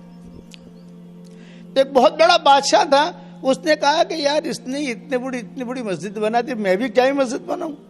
ابھی اس مسجد ہے، چھوٹی چھوٹی مسجدیں ختم ہونے لگی، زلزلے آئے افغانستان کے اندر، لیکن وہ جائے مسجد ہے ابھی. اس نے یہ سوچا کہ میں بھی ایک مسجد بناؤں. تو اس مسجد میں اس نے پیسے بچے تھے چادر والی لڑکی کے، وہ چادر کے پیسے بھی لگائے، اپنے بھی پیسے لگائے، اور پیسے لگا کر جو ہے وہ بڑی مسجد بنا دی، جائے مسجد. جو جائے مسجد بن گئی تو بادشاہ سے لوگوں نے کہا کہ تم نے اتنی بڑی مسجد بنائی ہے تو اس کا امام بھی ایسا ہونا چاہیے، اچھا امام لاؤ ڈھنگ کا، جو قرآن اچھا پڑھے، فتوا دے. بے کون بڑا آدمی ہے کہ امام رازی بڑے ہیں؟ اس زمانے میں امام رازی جو معروف تھے، ان کی تفسیر ہے تفسیر رازی. بادشاہ نے کہا چلو دعوت دیتے ہیں. بادشاہ ہرات سے وہاں گیا اور وہاں جا کر ان کو دعوت دی. امام رازی کی جب تفسیر ہوتی تھی مسجد میں تو کتابوں میں لکھا ہے کہ پورا شہر خالی رہتا تھا، دکانیں بند، سب مرد عورتیں سب ان کی تفسیر میں جمع ہو جاتے تھے امام رازی کی. جب دعا ہو جاتی تھی، تفسیر پوری ہو گئی دعا، تو پھر دکانیں کھلتی تھی. بادشاہ جب وہاں پہنچا تو سارا کا سارا شہر میں سناٹا. تو لوگوں نے کہا تفسیر ہو رہی ہے، حضرت وہاں بیان کر رہے ہیں. بادشاہ جا کے بیٹھ گیا. جب دعا ہو گئی تو خادموں نے کہا کہ حضرت بادشاہ آیا ہے. ارے فقیر کی مجلس میں بادشاہ تھا، انہوں نے بہت اکرام کیا. بادشاہ سلامت بیٹھیے، کیسا آنا ہوا؟ یہ کہ حضرت میں آپ کو دعوت دینے آیا ہوں، آپ ہمارے یہاں چلیں. میں نے بہت بڑی جائی مسجد بنائی ہے، آپ کی مسجد تو کچھ بھی نہیں ہے، آپ آئی میرے پاس. وہاں امام رازی نے کہا میں نہیں آ سکتا، میرے یہاں سب سیٹ اپ ہے، سب میرے بیوی بچے، کھانا پینا سب ہے، ہماری زندگی گزر رہی ہے. اب بادشاہ بڑا پریشان. تو خادم لوگ جو ہوتے ہیں وہ زیادہ ہوشیار ہوتے ہیں، برابر ہے کہ نہیں؟ تو دو چار خادموں نے بادشاہ سے جا کر کہا کہ امام صاحب نہیں آئیں گے، ایک بات کرو گے تو آئیں گے. کہ کیا کروں بتاؤ؟ بولے تم اتنا کہو کہ میں نے بہت بڑی جائے مسجد بنائی ہے، اس کے قبلے میں اختلاف ہے، لوگ اختلاف کرتے ہیں کہ قبلہ یوں ہے، کہ قبلہ یوں ہے، کہ قبلہ یوں ہے. آپ آؤ گے تو لوگ مجتمع ہو جائیں گے. یہ بات سن کر وہ آئیں گے امام رازی وہاں مسلمانوں میں جوڑ کرانے کے لیے. ہاں بادشاہ دوسرے دن بھی آ گیا. یہ کہ حضرت میں نے جائے مسجد بنائی ہے، اس میں بڑے بڑے فقہا ہیں، علماء ہیں، آپ ہی کے شاگرد ہیں، تو میں نے قبلہ متعین کیا ہے، لیکن وہ اختلاف کر رہے ہیں. کوئی کہہ رہا ہے یوں ہے، کوئی کہہ رہا ہے یوں ہے، کوئی کہہ رہا ہے یوں ہے. تو آپ آؤ تو سارے متفق ہو جائیں گے. ہاں بھائی ہاں، مسلمانوں میں اگر میرے آنے سے اتحاد ہوتا ہو تو میں آؤں گا، لیکن میری شرط ہے میرے ساتھ میرا شاگرد بھی لے آؤں گا، بیوی بچے بھی لاؤں گا، کہ بغیر بیوی بچوں کے میں نہیں رہ سکتا. بادشاہ نے کہا تو جو لانا ہے لائیے آپ، میں تو بادشاہ ہوں اور شاہی مہمان نوازی ہوگی. تو ان کے بھی شاگرد تھے، جیسے امام ابو حنیفہ کے 50 ٹاپ 1 شاگرد تھے. 50 پہلے نمبر پر ابو یوسف تھے، 19ویں نمبر پر عبداللہ ابن مبارک تھے. 19ویں نمبر پر ان کا عبداللہ ابن مبارک کا 19واں نمبر تھا. تو امام رازی کے بھی شاگرد تھے، ان سب کو لیا اور سب وہاں پہنچے. ہرات میں ان کا بہت استقبال ہوا، شاہی استقبال ہوا. امام رازی نے نماز پڑھانی شروع کی. امام رازی نے نماز پڑھانی شروع کی، ہفتہ عشرہ تک نماز پڑھائی. تو بادشاہ کو بلایا، بادشاہ کو بلا کر کہا بھی ہفتہ عشرہ تک نماز پڑھا رہا ہوں، کسی نے کوئی اختلاف تو کیا نہیں. وہ کہاں ہیں مولوی لوگ جو اختلاف کرتے تھے؟ تو بادشاہ نے کہا حضرت آپ کے آنے سے سب متفق ہو گئے. تو امام رازی نے کہا جب سب متفق ہو گئے، کام ہو گیا، چلو مجھے واپس بھیجو. بھی کام ہو گیا، واپس جاؤں. تو وہ شاگردوں نے امام رازی سے کہا کہ حضرت ہمارے یہاں تو فاقے آتے ہیں کبھی کبھی، یہاں شاہی استقبال ہو رہا ہے ماشاء اللہ. بادشاہ خود روٹیاں دیتا ہے, بادشاہ خود فروٹ لاتا ہے, وہ کاٹ کے کھلاتا ہے. ارے یہیں پڑے رہو نا. چنانچہ امام راضی نے وہیں قیام کر لیا, وہیں ان کی قبر بنی. مجھے قصہ سنانا تھا چادر والی لڑکی کا. ایسی لڑکیاں تھیں, یاد رکھنا. کیسا؟ مدینہ منورہ میں ایک تاجر تھا, اس کا نام تھا اسلم. یہ قصہ کہہ کر بات ختم کروں. اسلم, زینب, یہ نام جو ہے پرانے ہیں, جو حضور صلی اللہ علیہ وسلم نے باقی رکھے ہیں. پانی دینا. یہ یہودیوں کے نام ہے. حضور نے ہمارے شریعت میں آ کر اس کو بدلا نہیں. حضور صلی اللہ علیہ وسلم کو زہر دینے والی جو خاتون تھی یہودیہ تھی, اس کا نام بھی زینب تھا. مدینہ منورہ میں زینبیں بہت تھی, اسی لیے زینب کا قصہ آتا. اگر کوئی حضور کے پاس, حضرت بلال کہتے کہ زینب, تو حضور فرماتے آئیے زینب. ارے مدینہ تو زینبوں سے بھرا ہوا ہے, کون سی زینب ہے یہ؟ لیکن برا مت ماننا, زینب نامی عورتیں تو ہوں گی. زینب نامی عورت جو ہے یہ مزاج کی تھوڑی سی تیز ہوتی ہے, لیکن بہت بہت بہت سمجھدار ہوتی ہے. اس پر میں نے رات کو حضرت زینب کا قصہ بیان کیا مدرسے میں, جہاں رات ہمارا پروگرام تھا, ابو العاص ابن ربی کا. حضور کی بیٹی کا نام بھی زینب, حضور کی بیوی کا نام بھی زینب, عبداللہ بن مسعود کی بیوی کا نام بھی زینب. اب بھی ہم سفر کرتے ہیں تو یہودیوں کے نام بھی زینب, جینب, جینب وہ لوگ لکھتے ہیں. وہ لوگ یہ پرانا نام حضور نے باقی رکھا. کچھ نام ایسے تھے جو حضور نے بدل دیے. تو یہ اسلم جو تھا یہ بہت بڑا تاجر تھا.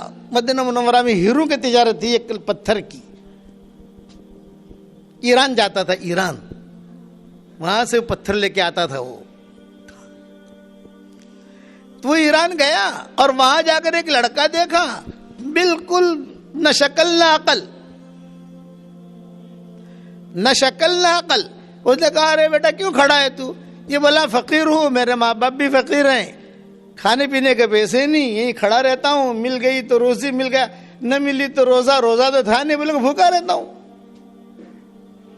تو اس نے کہا تجھے مدینہ لے جاؤں؟ ہاں چلو مدینہ لے جاؤ.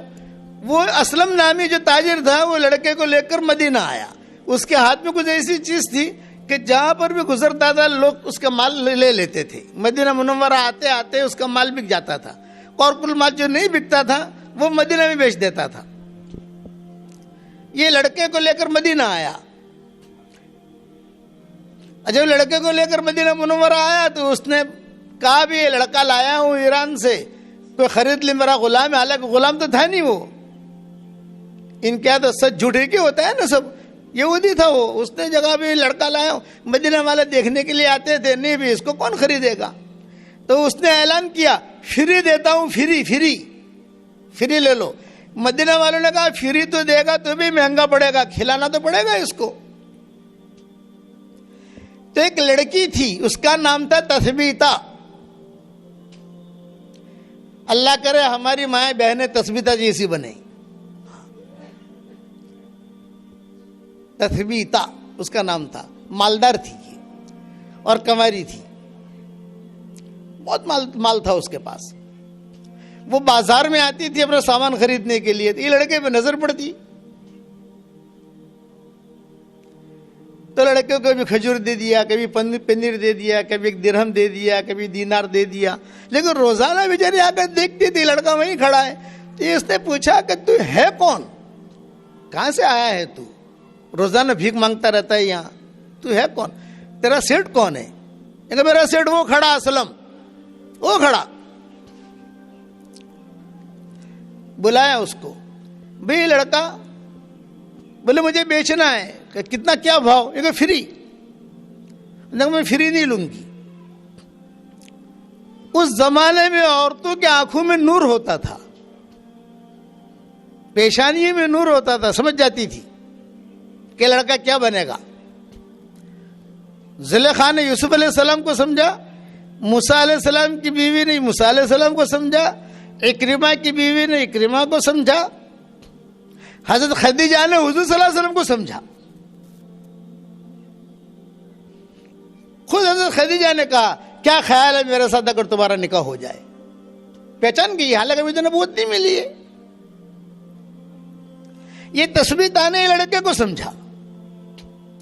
پورا مدینہ ریجیکٹ کر رہا ہے اور یہ تثبیت جو کہہ رہی نہیں میں تجھے سہارا دوں گی.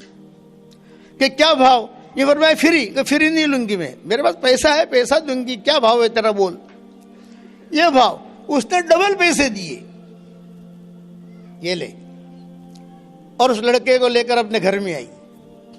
ایک کمرہ دے دیا اور کمرہ دے کر کہا کہ دیکھ تو کمزور ہے, تیرے پاس اتنی طاقت نہیں ہے, نہ شکل ہے نہ عقل ہے, کچھ بھی ہے. تجھے کھانا مل جائے گا, دودھ مل جائے گا, سب کچھ مل جائے گا. یہ میرا باغ ہے, ہمت ہو تو کام کرنا, ہمت نہ ہو تو کوئی بات نہیں, زندگی گزار. سہارا دیا. مکہ مکرمہ میں ایک تاجر تھے حذیفہ. یہ بڑے تاجر تھے. ان کا ارادہ تھا کہ مدینہ کی لڑکی سے شادی کروں لیکن میرے لیول کی ہو. میں جیسے مالدار ہوں تو بھی مالدار ہونی چاہیے, لیول ہونا چاہیے. بعض لوگ جو ہے مکی عورتوں کو پسند کرتے ہیں, بعض لوگ مدنی عورتوں کو پسند کرتے ہیں. دونوں خوبیاں ہوتی ہیں. ادبی مثال مشہور ہے کہ مکہ میں عورتیں شوہروں پر غالب رہتی ہیں, نہیں مکہ میں مرد شوہروں پر غالب رہتے ہیں اور مدینہ میں عورتیں جو ہے شوہروں پر غالب رہتی ہیں. یہ عربی میں مشہور ہے کہ مکہ میں مرد غالب رہے گا اپنی بیوی کے اوپر اور مدینہ میں کہ بیوی جو ہے یہ غالب رہے گی اپنے شوہر کے اوپر. یہ مثالیں عربی میں بہت معروف ہیں. یہ حذیفہ جو تھے انہوں نے کہا بھی مجھے مدینہ والی لڑکی سے شادی کرنی ہے, تو یہ مدینہ ہے. اس وقت میں لڑکیوں کو دیکھنے کے لیے کنویں پر نہیں جاتے تھے, بازار میں چلے جاتے تھے. بازار میں خرید و فروخت کے لیے آتی تھی, نظر پڑتی تھی. یہ وہاں گئے حذیفہ, ان کی نظر تثبیتہ پر پڑ گئی, تثبیتہ کی نظر اس پر پڑ گئی, دونوں کی شادی ہو گئی. تثبیتہ نے ایک شرط لگائی, تیرے ساتھ شادی کرتی ہوں اس شرط پر کہ تو مجھے مکہ لے جائے گا لیکن یہ لڑکا بھی میرے ساتھ جائے گا. لو پانی دو. انہوں نے جو ہے یہ منظور کر لیا حذیفہ نے.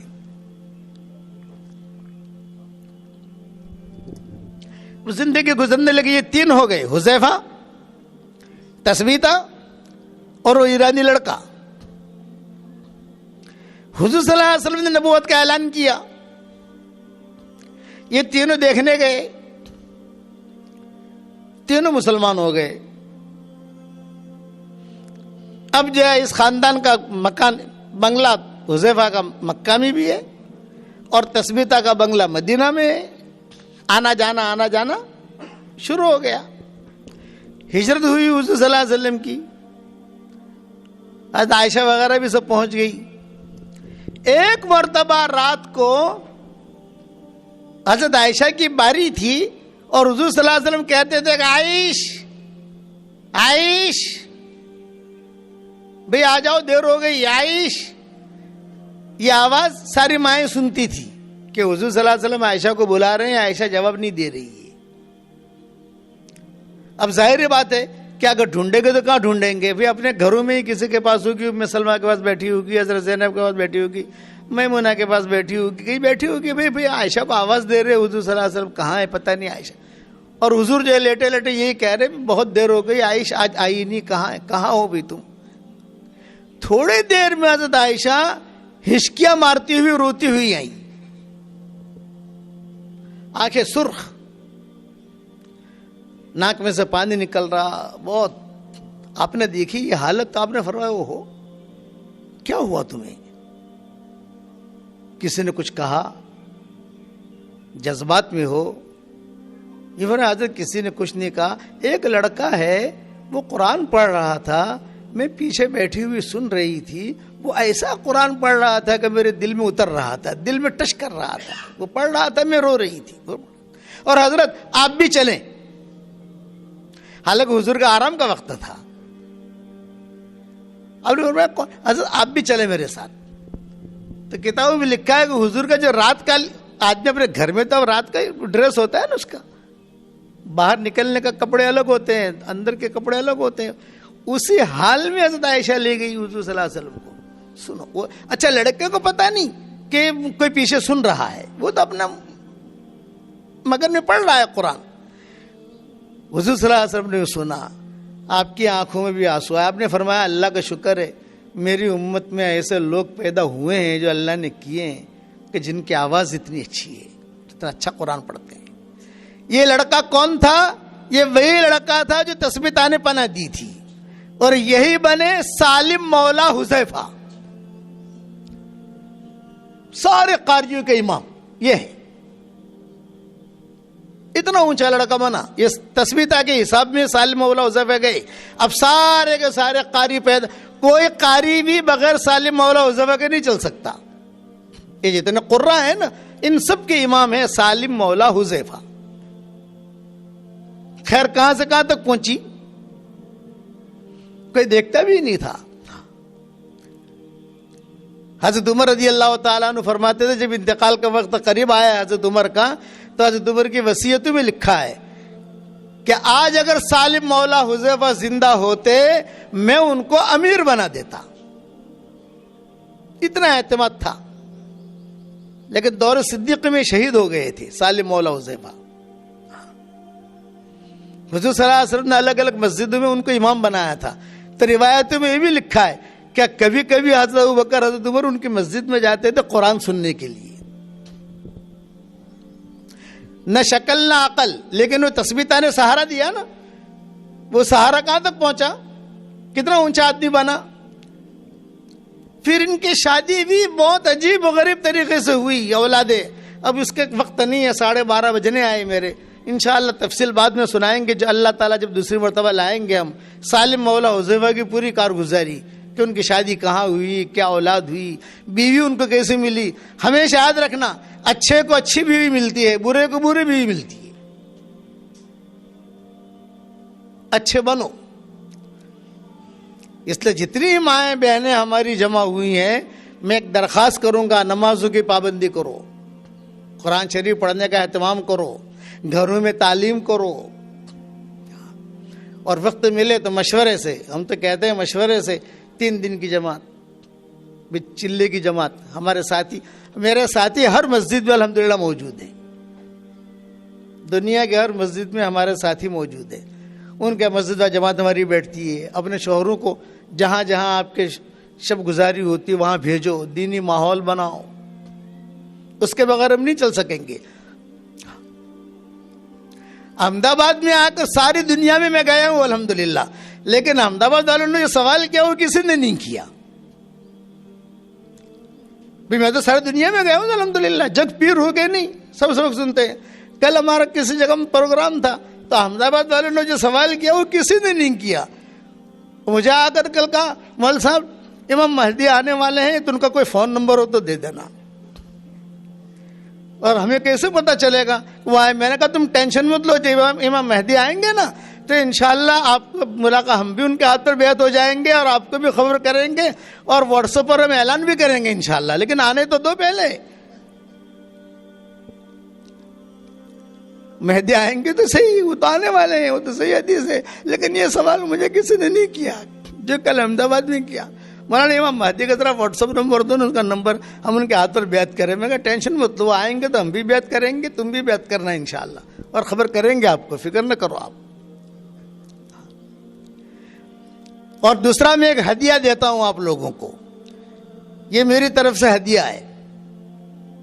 صحیح حدیثوں میں آتا ہے 10 مرتبہ کوئی سورہ اخلاص پڑھ لے تو جنت میں ایک محل تیار ہو جاتا ہے.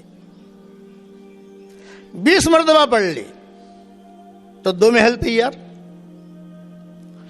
30 مرتبہ پڑھ لے تو 3 محل تیار.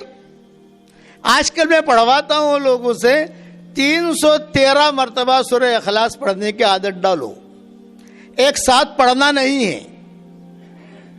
روٹی بناتے بناتے پڑھ لیا, چائے بناتے بناتے پڑھ لیا, کھانا پکاتے پکاتے پڑھ لیا, 24 گھنٹے میں پورا کرنا ہے. 313 مرتبہ ہم سورہ اخلاص پڑھیں گے انشاءاللہ تو 31 محل جنت میں ہمارے تیار ہو جائیں گے انشاءاللہ.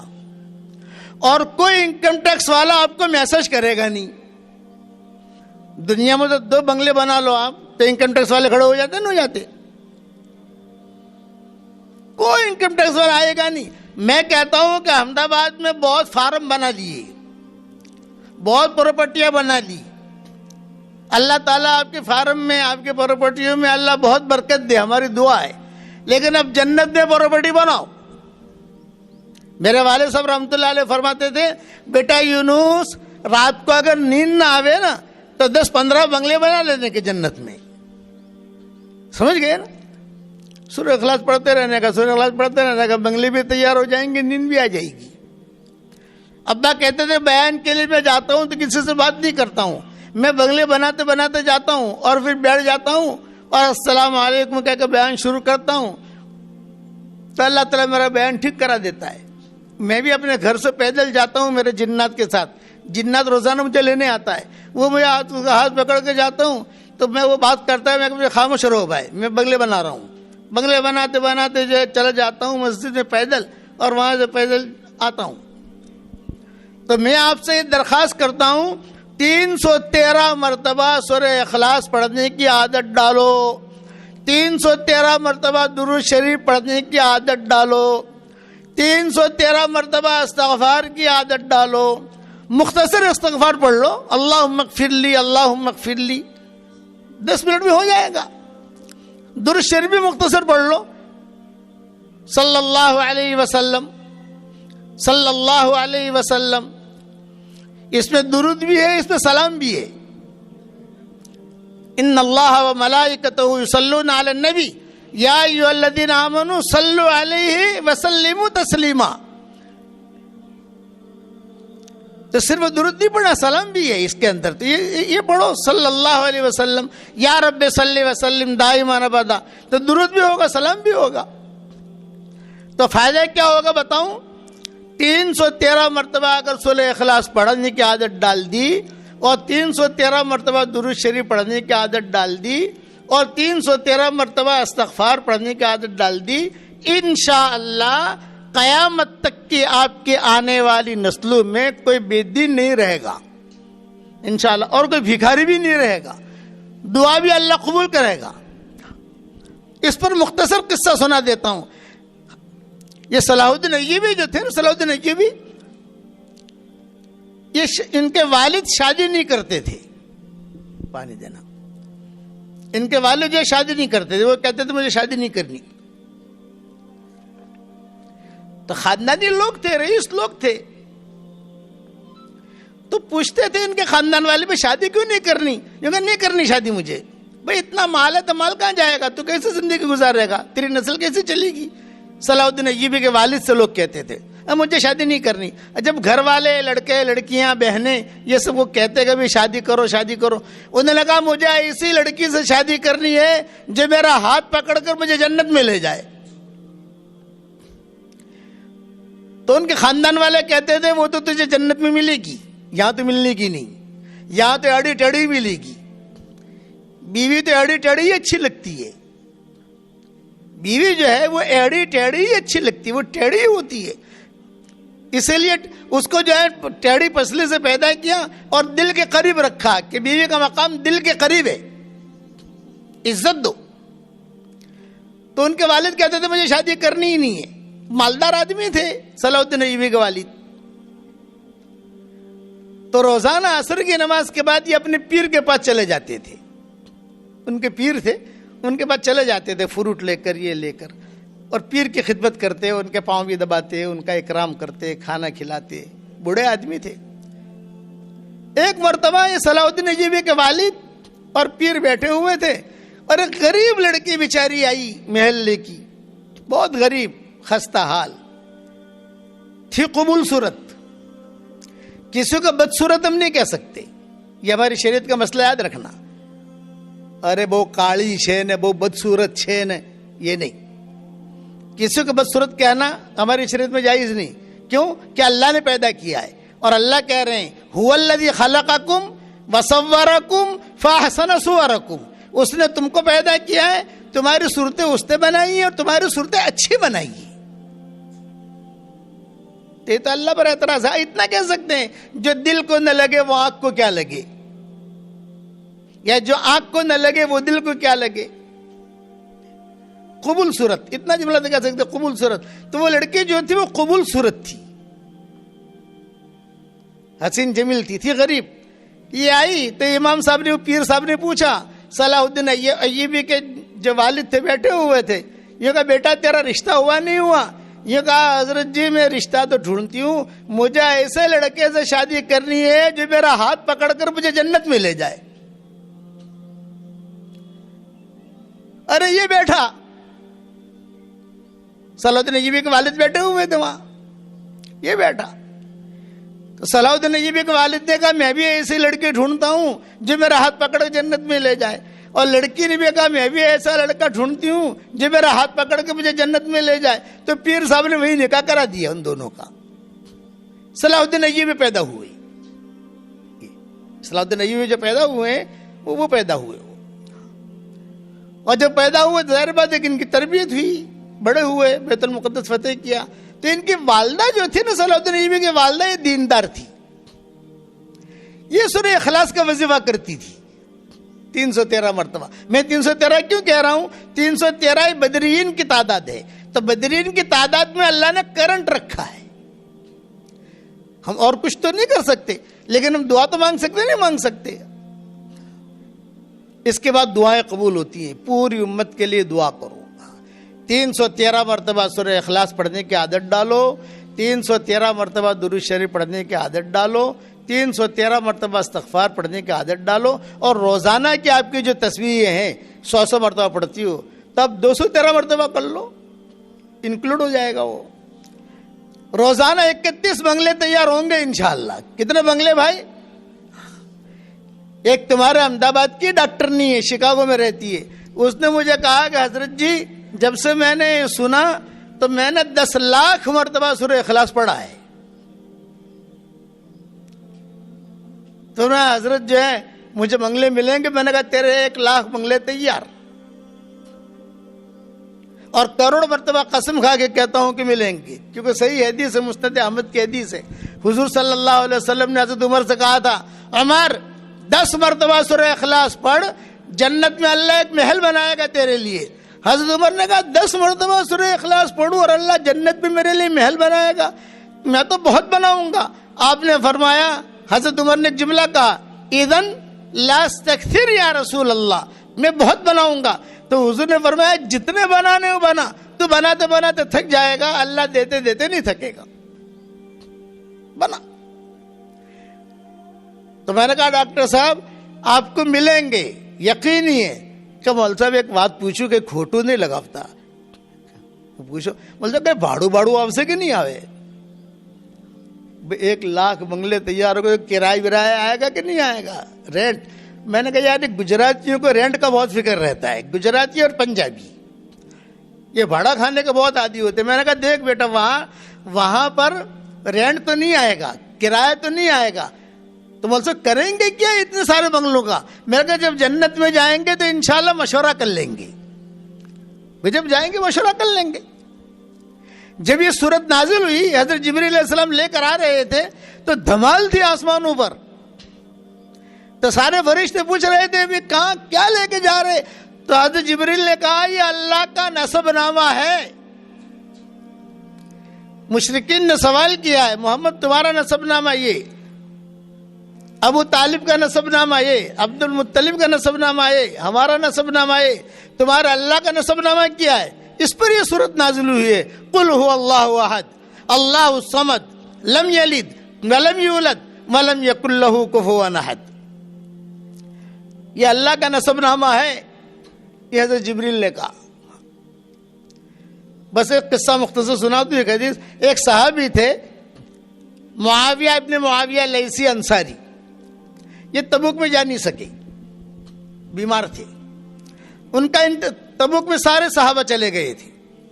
یہ بیمار ہوئے تو حضرت جبریل علیہ السلام آئے حضور صلی اللہ علیہ وسلم کے پاس تبوک کا. حضرت و معاویہ ابن معاویہ لیثی انصاری کا انتقال کا وقت قریب ہے.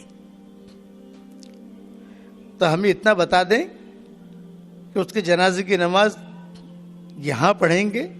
تبوک 700 کلومیٹر ہے مدینہ منورہ سے تبوک, یا ہم وہاں جنازے کی نماز پڑھ کے ان کو دفن کر دیں. اب نے فرمایا نہیں, جب ان کا انتقال ہو جائے تو ان کو لے کر یہاں آ جاؤ. صحابہ نے غسل دیا, فرشتوں نے غسل دیا ان کو, اور ہزاروں فرشتے ان کا جنازہ لے کر تبوک آئے. حضور صلی اللہ علیہ وسلم نے جنازے کی نماز پڑھی. پھر حضرت جبریل نے پوچھا کہ حضرت یہاں تبوک میں دفن کریں یا بقی بھی لے جائیں؟ اب نے فرمایا نہیں, بقی لے جاؤ, وہاں دفن کرو. لیکن جبریل ایک بات کا جواب دو, اتنا اعزاز کیوں ہوا؟ آدمی مرتا ہے وہاں دفن ہو جاتا ہے. فرمایا اتنا اعزاز اس لیے ہوا حضرت, یہ سورہ اخلاص بہت پڑھتا تھا, بے حساب پڑھتا تھا سورہ اخلاص. یہ 313 تو میں نے سمجھانے کے لیے کہا, لیکن اگر 1000 مرتبہ پڑھو گے تو اور اچھا ہوگا, آپ کی نسل چمک جائے گی انشاءاللہ. بنگلے تیار ہوں گے وہ الگ. میرے والد صاحب رحمۃ اللہ علیہ جملہ کہتے تھے, کبھی کبھی لطیف کہتے, ارے بیٹا یونس, جنت میں بنگلہ بنا, جو اللہ تعالیٰ جنت میں بنگلہ دے سکتا ہے بمبئی میں بھی دے سکتا ہے, مکہ میں بھی دے سکتا ہے.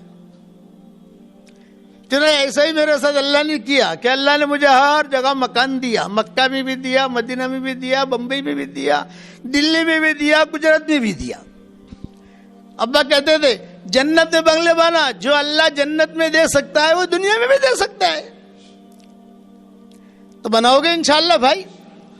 ابو ذر غفاری بیٹھے ہوئے حضور صلی اللہ علیہ وسلم کے پاس, حضرت جبریل آئے.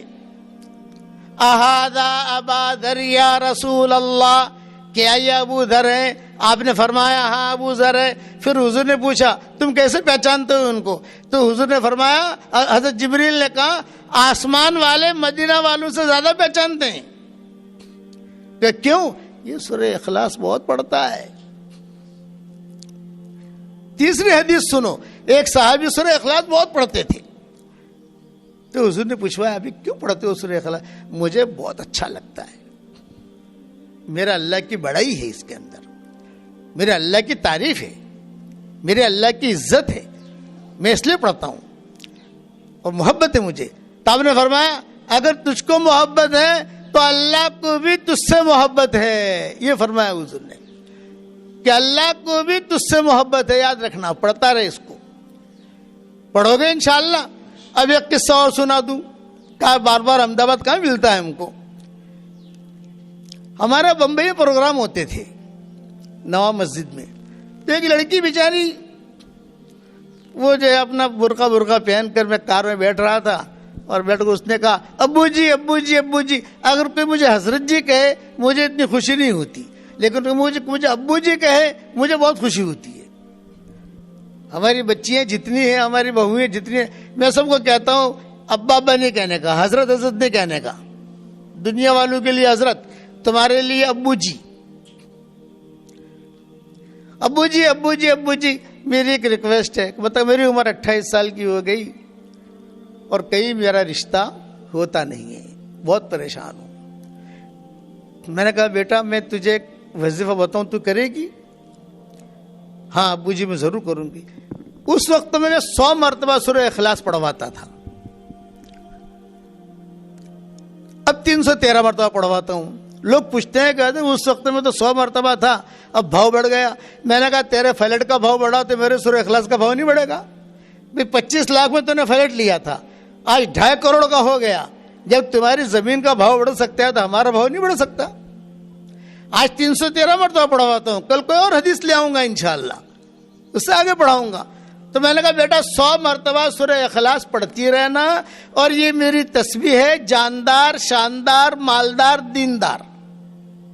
یہ میری تسبیح کا نام ہے, جاندار شاندار مالدار دیندار. یہ میری تسبیح بیٹا ہدیہ لے اور اس پر پڑھتی رہنا تو, اور انشاءاللہ اللہ کے ذات سے امید ہے کہ تیرا رشتہ ہو جائے گا. اللہ سے مانگتی رہنا, بس جا. وہ چلی گئی. 1 سال کے بعد میں گیا تو وہی لڑکی جو ہے یہ میری تسبیح ایسے رکھ کر کھڑی ہوئی برقعے میں, اور ایک بچہ اس کے بغل میں. میں پہچان گیا ہے میری تسبیح ہے یہ تسبیح آپ کو بازار میں نہیں ملے گی، یہ میرے ہاتھ لگی ہوئی تسبیح ہے اور میری تسبیح ہے. میں خود جو ہے اس کا اہتمام کرتا ہوں، جس کو دیتا ہوں اللہ اس کا کام بنا دیتا ہے. باپو نہیں ہوں میں، معیار کہتا ہے کہ میں انجینئر نہیں ہوں، لیکن اینٹ جہاں سیدھی رکھی ہوگی بتا دوں گا اینٹ سیدھی ہے، اور اینٹ جہاں ٹیڑھی ہوگی بتا دوں گا کہ اینٹ ٹیڑھی ہے. تو اس کو میں نے تسبیح دی. اب وہ آئی، میں نے کہا بیٹا کیا ہوا؟ میں کہا الحمدللہ، جاندار شاندار مالدار دیندار. وہ تسبیح بیچاری ہلا رہی تھی، جاندار شاندار مالدار دیندار. اور حضرت میں نے کرنا شروع کیا، میرا نکاح بھی ہو گیا الحمدللہ. اللہ نے بہت اچھا شوہر دیا اور اللہ نے بہت زیادہ مال بھی دیا. میں نے کہا بیٹا اب یہ مال اللہ نے دیا ہے، من مال اللہ، یہ اللہ کا مال ہے، اسٹاک مت کرنا. اسٹاک کرے گی تو اسٹاپ ہو جائے گا. خرچ کرتی رہنا، اللہ دے رہا ہے، دیتی رہنا دیتی رہنا. اب میں آگے بڑھا. اس نے کہا ابو جی ایک خوشخبری اور سناؤں؟ میں نے کہا سناؤ بیٹا. یہ فرمایا کہ الحمدللہ ہماری گلی میں ہماری بلڈنگ میں کئی لڑکیاں تھیں. انہوں نے کہا ارے حلیمہ، اس لڑکے کا نام حلیمہ تھا، ارے حلیمہ تو کوئی اتنی اسمارٹ نہیں ہے، تیری شادی کیسے ہو گئی؟ اب اسمارٹ میں سمجھتا نہیں تھا. میں نے میرے بچوں سے پوچھا کہ اسمارٹ کا کیا مطلب؟ تو بچوں نے ارے تو کوئی اتنی اسمارٹ نہیں ہے، تیری شادی کیسے ہو گئی؟ ہم تو اسمارٹ ہیں، ہماری شادیاں نہیں ہوتی. تو میں کہتے تھے جاندار شاندار مالدار دیندار. پڑھو سورہ اخلاص. سب کی شادیاں ہو گئی الحمدللہ.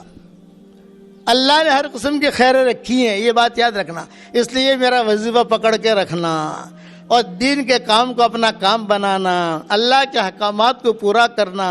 آخر میں نصیحت کرتا ہوں، زبان کا میٹھا بول جو لوگوں کے دلوں کو جوڑ دے یہ کروڑوں نفلوں پر بھاری ہے.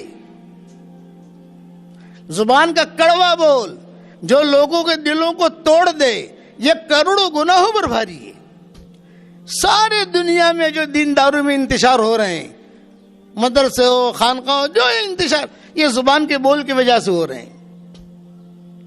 زبان کے بول ٹھیک کرو. معاذ ابن جبل کو حضور نے اپنی زبان نکال کے سمجھایا تھا، معاذ اس کا خیال رکھنا، یہ تجھے جنت میں بھی لے جائے گی، تجھے جہنم میں بھی لے جائے گی. کبرت کلمۃ تخرج من افواہہم، زبان سے بول نکلتے ہیں.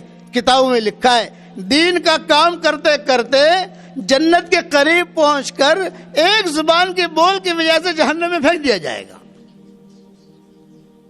دین کا کام، بے دینی کا کام کرتے کرتے جہنم کے قریب تک پہنچا، ایک اچھا بول بول دیا، اللہ جنت میں لے جائیں گے. اور ایک حدیث سن لو، ایک حدیث سن لو، ایک حدیث سن لو، دھیان سے سننا، کوئی سنائے گا نہیں یہ حدیث آپ کو. حشر کے میدان میں کچھ مردوں اور کچھ عورتوں کو سارے فرشتے لے کر آئیں گے، جبریل بھی لے کر آئیں گے، مردوں کو اور عورتوں کو. اور اللہ سے کیا کہیں گے؟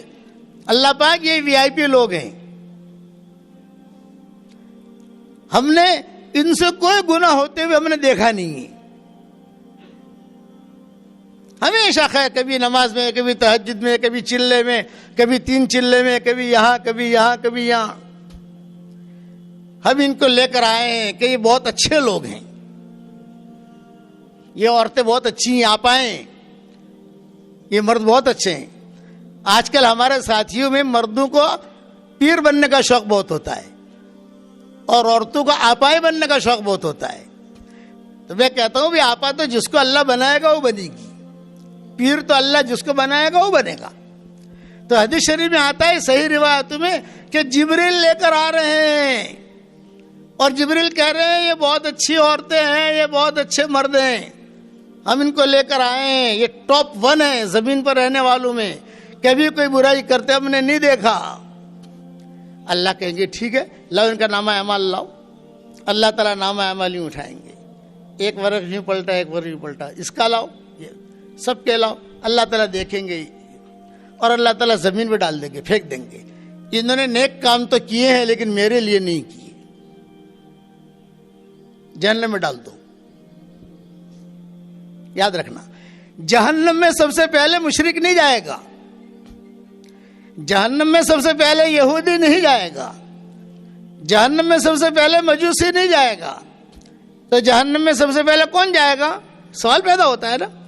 وہ دین کے کام کرنے والے مرد، وہ دین کے کام کرنے والی عورتیں جن کی نیتوں میں کھوٹ تھا، اللہ ان کی وجہ سے جہنم کو بھڑکائے گا۔ میرے والد صاحب رحمۃ اللہ علیہ فرماتے تھے ممبروں پر بیٹھنے والے بہت خطرے میں ہیں، عوام کے ساتھ آدمی کام کرے وہ محفوظ ہے۔ اس لیے نیتوں کو صحیح رکھو، اپنے اللہ کے ساتھ معاملہ کلیئر رکھو، اور یہ میرے 3 وظیفے، اسے جو ہے اپنے زندگی کا معمول بناؤ۔ میری کتاب مومن کا ہتھیار، اسے اپنے زندگی کا معمول بناؤ۔ صبح شام کی دعائیں ہیں، ساری دنیا میں الحمدللہ لوگ پڑھتے ہیں اس کو الحمدللہ، اور ہمارا قرآن کا ترجمہ بھی آ گیا ہے ریاض القرآن کے نام سے، تھوڑا تھوڑا پڑھو، اللہ کیا کہتا ہے پتہ تو چلے۔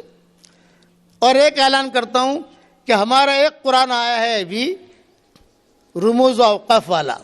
رموز و اوقاف کا مطلب یہ ہے کہ جتنے قرآن پہلے چھپے ہیں ان میں قرآن کے پیچھے رموز و اوقاف لکھے جاتے ہیں، کہاں ٹھہرنا، کہاں نہیں ٹھہرنا، کہاں ٹھہرنا، کہاں نہیں ٹھہرنا، کہاں ٹھہرنا، کہاں نہیں ٹھہرنا۔ ہم نے ایک قرآن تیار کیا ہے کہ جس میں ہر صفحے کے اوپر ہم نے ڈال دیا یہاں ٹھہرو یا مت ٹھہرو، یہاں ٹھہرو یا مت ٹھہرو، یا ٹھہرو یا مت ٹھہرو۔ یہ تیار ہو گیا، چھپ بھی گیا الحمدللہ، اور اب دنیا میں وائرل بھی ہونا شروع ہو گیا، PDF بھی بن گیا۔ میں اس کے کچھ نسخے یہاں لایا تھا، ایک نسخہ تو کل مفتی عبدالرؤف کو دے دیا، اس سے پہلے فیضان القرآن میں دے دیے، 15 سطری ہے یہ جو ہمارے میزبان ہیں مبین بھائی نام ہے غالباً ان کا، میں ان کو دے رہا ہوں، یہ میری طرف سے ہدیہ ہے۔ اس کے اندر بچیاں حافظ ہوں، اس میں بچے حافظ ہوں، تو اس میں ان کو پتہ چلے گا کہ مجھے کہاں ٹھہرنا ہے کہاں نہیں ٹھہرنا۔ اب میں مدینہ منورہ بدھ کے دن جا رہا ہوں انشاءاللہ، آپ سب دعا کریں کہ میں کوشش کر رہا ہوں کہ حرمین میں میرا قرآن داخل ہو جائے۔ یہ پہلی مرتبہ کام ہوا ہے۔ اچھا چونکہ ہم نے یہ کام کیا، صحیح کیا غلط کیا یہ تو پتہ نہیں، تو دوسرا آدمی دیکھے گا۔ تو ہندوستان کے جو بڑے بڑے قرا تھے، علماء تھے بڑے بڑے، ان سب کو دکھا کر ان کے سگنیچر بھی لے لیے کہ بھی برابر ہے، اور اس سگنیچر بھی ہم نے داخل کر دیا۔ یہ میں نے ہدیہ دے دیا ہے مبین بھائی کو، آپ نے دیا ان کو پہنچا دینا، دیا وہ لے لینا تاکہ جو بچیاں اسی میں پڑھیں۔ یہ 15 سطری میں تیار ہوا ہے، 13 سطری میں انشاءاللہ تیار ہو رہا ہے، بھی کام کر رہے ہیں ہم، دیر لگے گی، 6-7 مہینے جائیں گے اس کو، 13 سطری میں بھی آ جائے گا۔ بس یہ میری طرف سے اعلان تھا۔ اب سارے بچے بچیاں جتنی مائیں بہنیں بیٹیاں جمع ہوئی ہیں سب جو ہے دین کا کام کرنے کی نیت کریں، اپنے ارادوں کو اپنے آپ کو اللہ کے حوالے کریں۔ آخری میری نصیحت یاد رکھنا، یہ وداعی میری نصیحت ہے، یہ وداعی میری نصیحت ہے، یہ وداعی میری نصیحت ہے۔ اپنے آپ کو ایک کے حوالے کر دو، وہ ایک کو ہمارے حوالے کر دے گا۔ یہ اپنے آپ کو ایک کے حوالے کرو تو وہ ایک کو ہمارے حوالے کر دے گا۔ اللہ کے تابع بن جاؤ، رسول کے تابع بن جاؤ۔ ہمارا دعوت تبلیغ کا کام سیدھا سادہ ہے، کوئی شوشہ نہیں ہے اس کے اندر، کوئی شوشہ نہیں، سیدھا سادہ کام ہے، مشورے سے چلتے رہو۔ اللہ تعالیٰ مجھے بھی توفیق عطا فرمائے، آپ کو بھی توفیق عطا فرمائے، دعا کر لو۔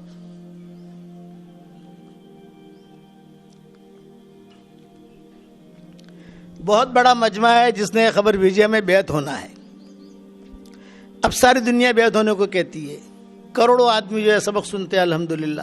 اب سب جگہ تو میں پہنچ نہیں سکتا، بوڑھا آدمی ہر جگہ پہنچ نہیں سکتے، پروگرام اگر کہیں بنانا ہو تو بہت دنوں پہلے سب ذہن تیار کرنا پڑتا ہے کہ یہ اس لیے بھئی بیعت کا مسئلہ تو یہ ہے کہ جو آپ اچھا میں کہیں ملتا بھی نہیں ہوں، بیعت تو ایسے آدمی سے ہونا چاہیے، جو ایسے پیر سے ہونا چاہیے جو آپ کے قریب رہتا ہو، آپ کچھ سوال کرو تو سوال کا جواب دے دے، کچھ پوچھو تو بتا دے، آپ سمجھے۔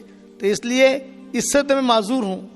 ہاں البتہ جو گھروں میں کسی سے تعلق ہو گیا ہے، کسی کے گھر پر چلے گئے، وہاں اللہ رسول کا نام بتا دیا، لیکن بھی ہماری بیعت یہ ہے کہ آپ مومن کا ہتھیار پڑا کرو اور اپنے آپ کو اللہ کے حوالے کرو، سیدھی سیدھی بات ہے۔ اور ہمارے دعوت کا کام ہے، اس کے اندر لگاؤ، مشورے ہوتے ہیں، اجتماعات ہوتے ہیں، شب گزاری ہوتی ہیں، ہمارے احمدآباد میں بھی کئی جگہوں پر ہوتی ہے ماشاءاللہ، الفضل بھی ہوتی ہوگی، یہاں بھی، وہاں اپنے شوہروں کو بھیجو، خود بھی جاؤ شوہروں کو بھی جاؤ, اور ہمارے سبق جو ہے نا شوہروں کو بھی سناؤ. مردوں سے زیادہ عورتیں ہماری کتابیں پڑھتی ہیں, مردوں سے زیادہ عورتیں ہمارے سبق سنتی ہیں الحمدللہ, لیکن اپنے شوہروں کو بھی لگاؤ. جنت میں خالی تم اکیلے جاؤ گی, شوہروں کو بھی تو جانا ہے,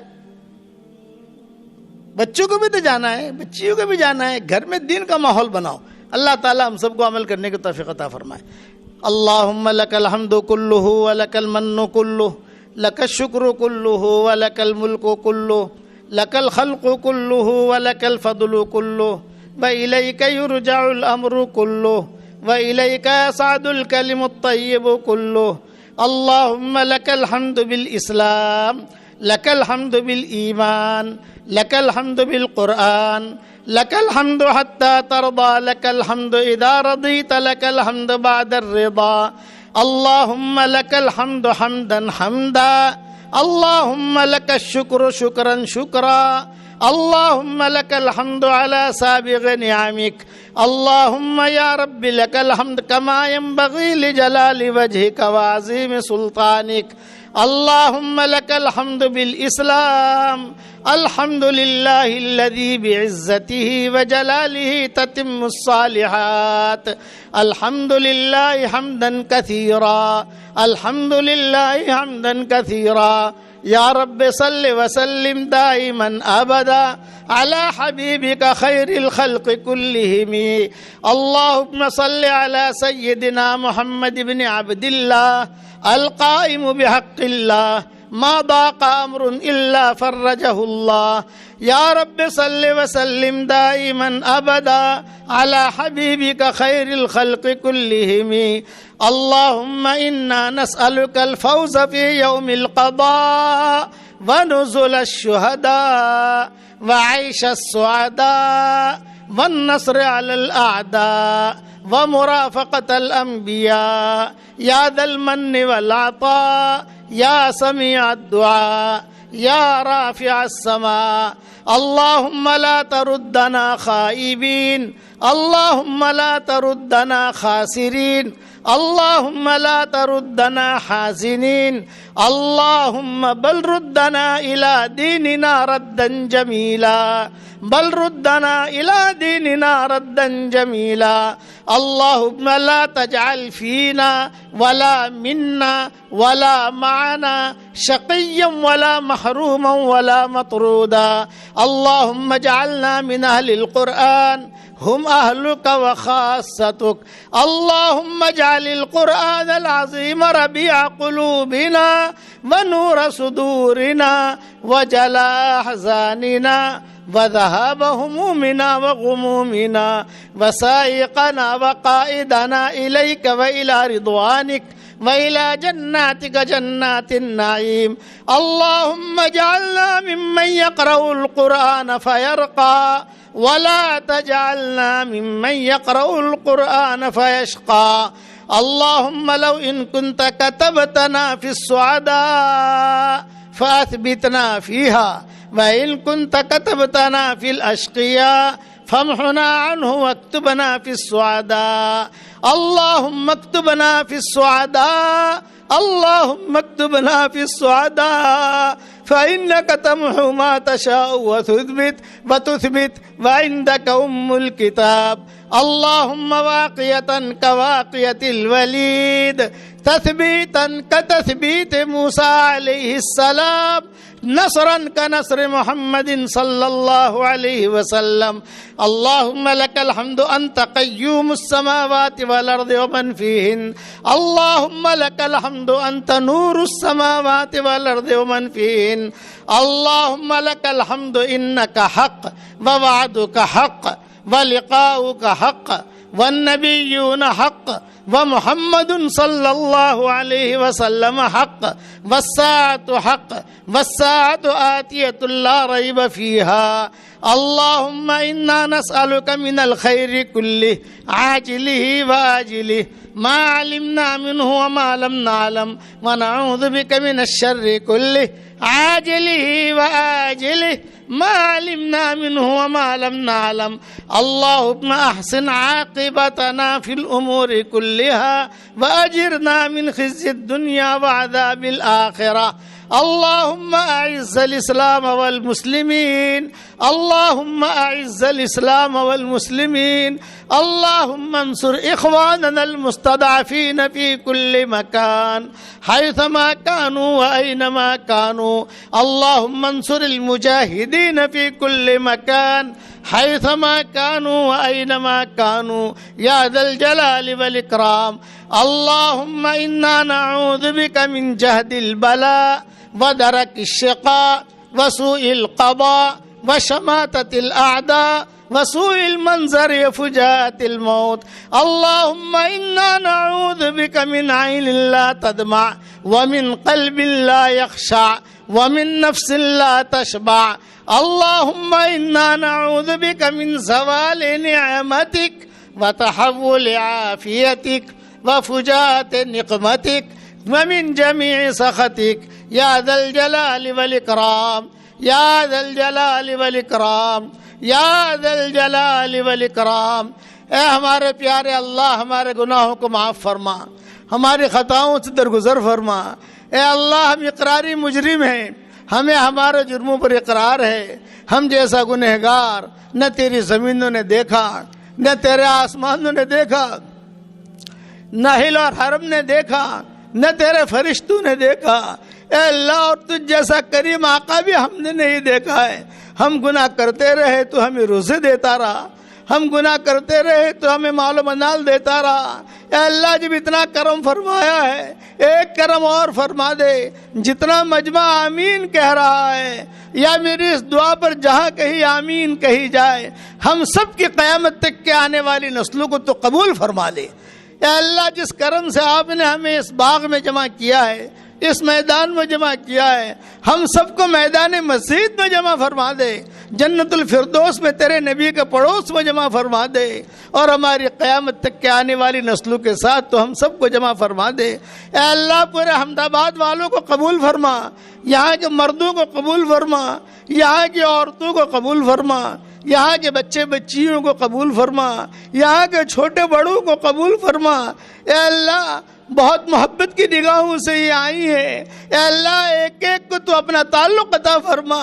اے اللہ، ہم جہاں بھی جائیں، ہم جہاں بھی دیکھیں، ہماری پیاسی آنکھیں تجھے ڈھونڈتی ہے کہ ہمارا پیارا اللہ کہاں ہے. اے اللہ، تو ہم سب کو اپنے دین کے لیے قبول فرما لے. اچانک کا خیر ہمیں نصیب فرما، اچانک کے شر سے ہماری حفاظت فرما. اے اللہ، یہ مجمع آمین کہہ رہا ہے، اس میں فرشتے بھی کھچاکچ بھرے ہوئے ہیں، آسمانوں تک فرشتے ہی فرشتے ہیں. تیرے نبی نے ہمیں خبر دی ہے، اور جنات بھی ہیں اور انسان بھی ہیں. اے اس مجلس کے فرشتوں، اے اس مجلس کے فرشتوں، ہمارا رب ہم سے روٹھا ہوا ہے، ہمارا روٹھے ہوئے رب کو ہم سے منوا دو. اے اللہ، تو اس امت سے کب تک روٹھا رہے گا؟ اے اللہ، تیرے نبی کے بھائی بہنوں سے تو کب تک روٹھا رہے گا؟ یہ تیرے نبی کی بہنیں جمع ہوئی ہیں، تیرے نبی کے بھائی جمع ہوئے ہیں.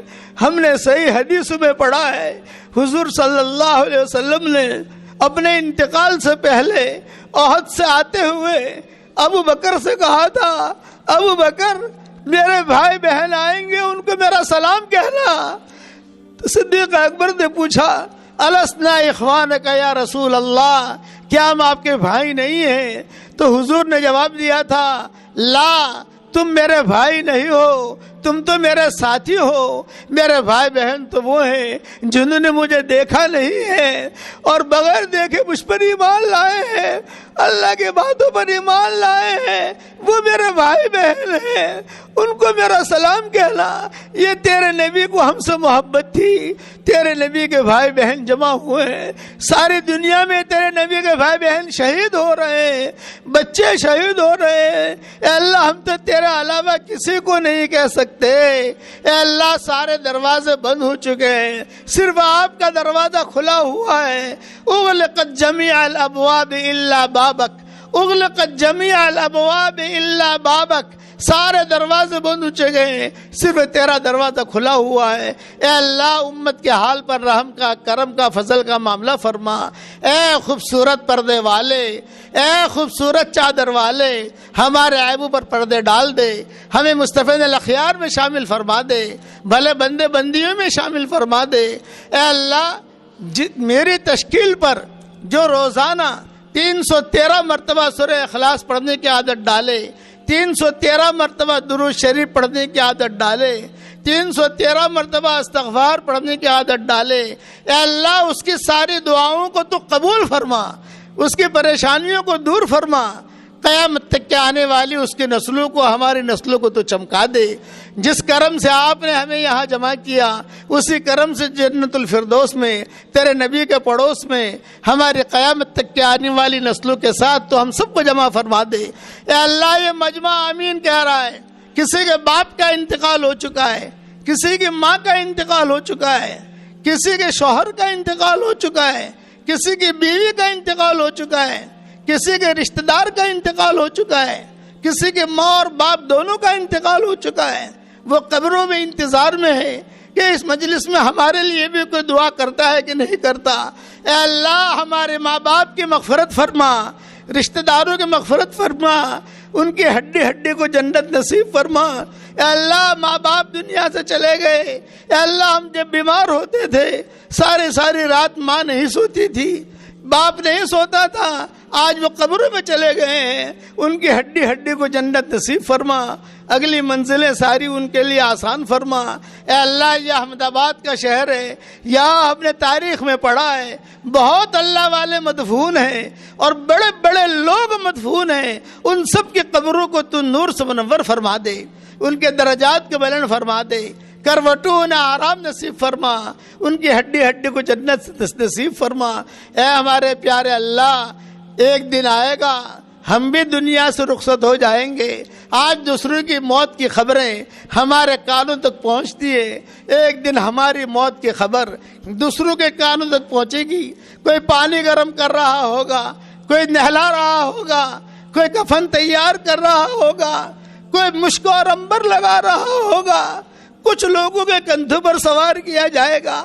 یہ سفر ہوائی جہاز کا نہیں ہوگا، ریل کا اور کار کا نہیں ہوگا، محبتوں کے دعویٰ کرنے والے کچھ مٹھیاں ہدیے میں پیش کریں گے اور ایک جملہ کہہ کر واپس لوٹیں گے، قبر تک آپ کا اکرام کر لیا، قبر تک آپ کی عزت کر لی، قبر تک آپ کا ساتھ دے دیا، آگے آپ کے اعمال جانے۔ اے اللہ تو اس وقت اپنے ہمارا معین اور مددگار بن جا، ہمارا معین اور مددگار بن جا۔ قبر میں ہمارا بہترین ساتھی قرآن ہو رہا ہو تو اس کی غیب سے صورت شکل پیدا فرما، حشر کے میدان میں وہ قرآن ہمارا ساتھی ہو رہا ہو۔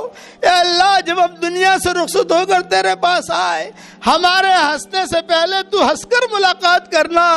ایک صحابی کا انتقال ہو رہا تھا، حضور نے دعا مانگی تھی، یہ میرا امتی ہے اور تیرا بندہ ہے، یہ جب تیرے پاس آئے تو اللہ اس کے ہنسنے سے پہلے تو ہنس کر ملاقات کرنا۔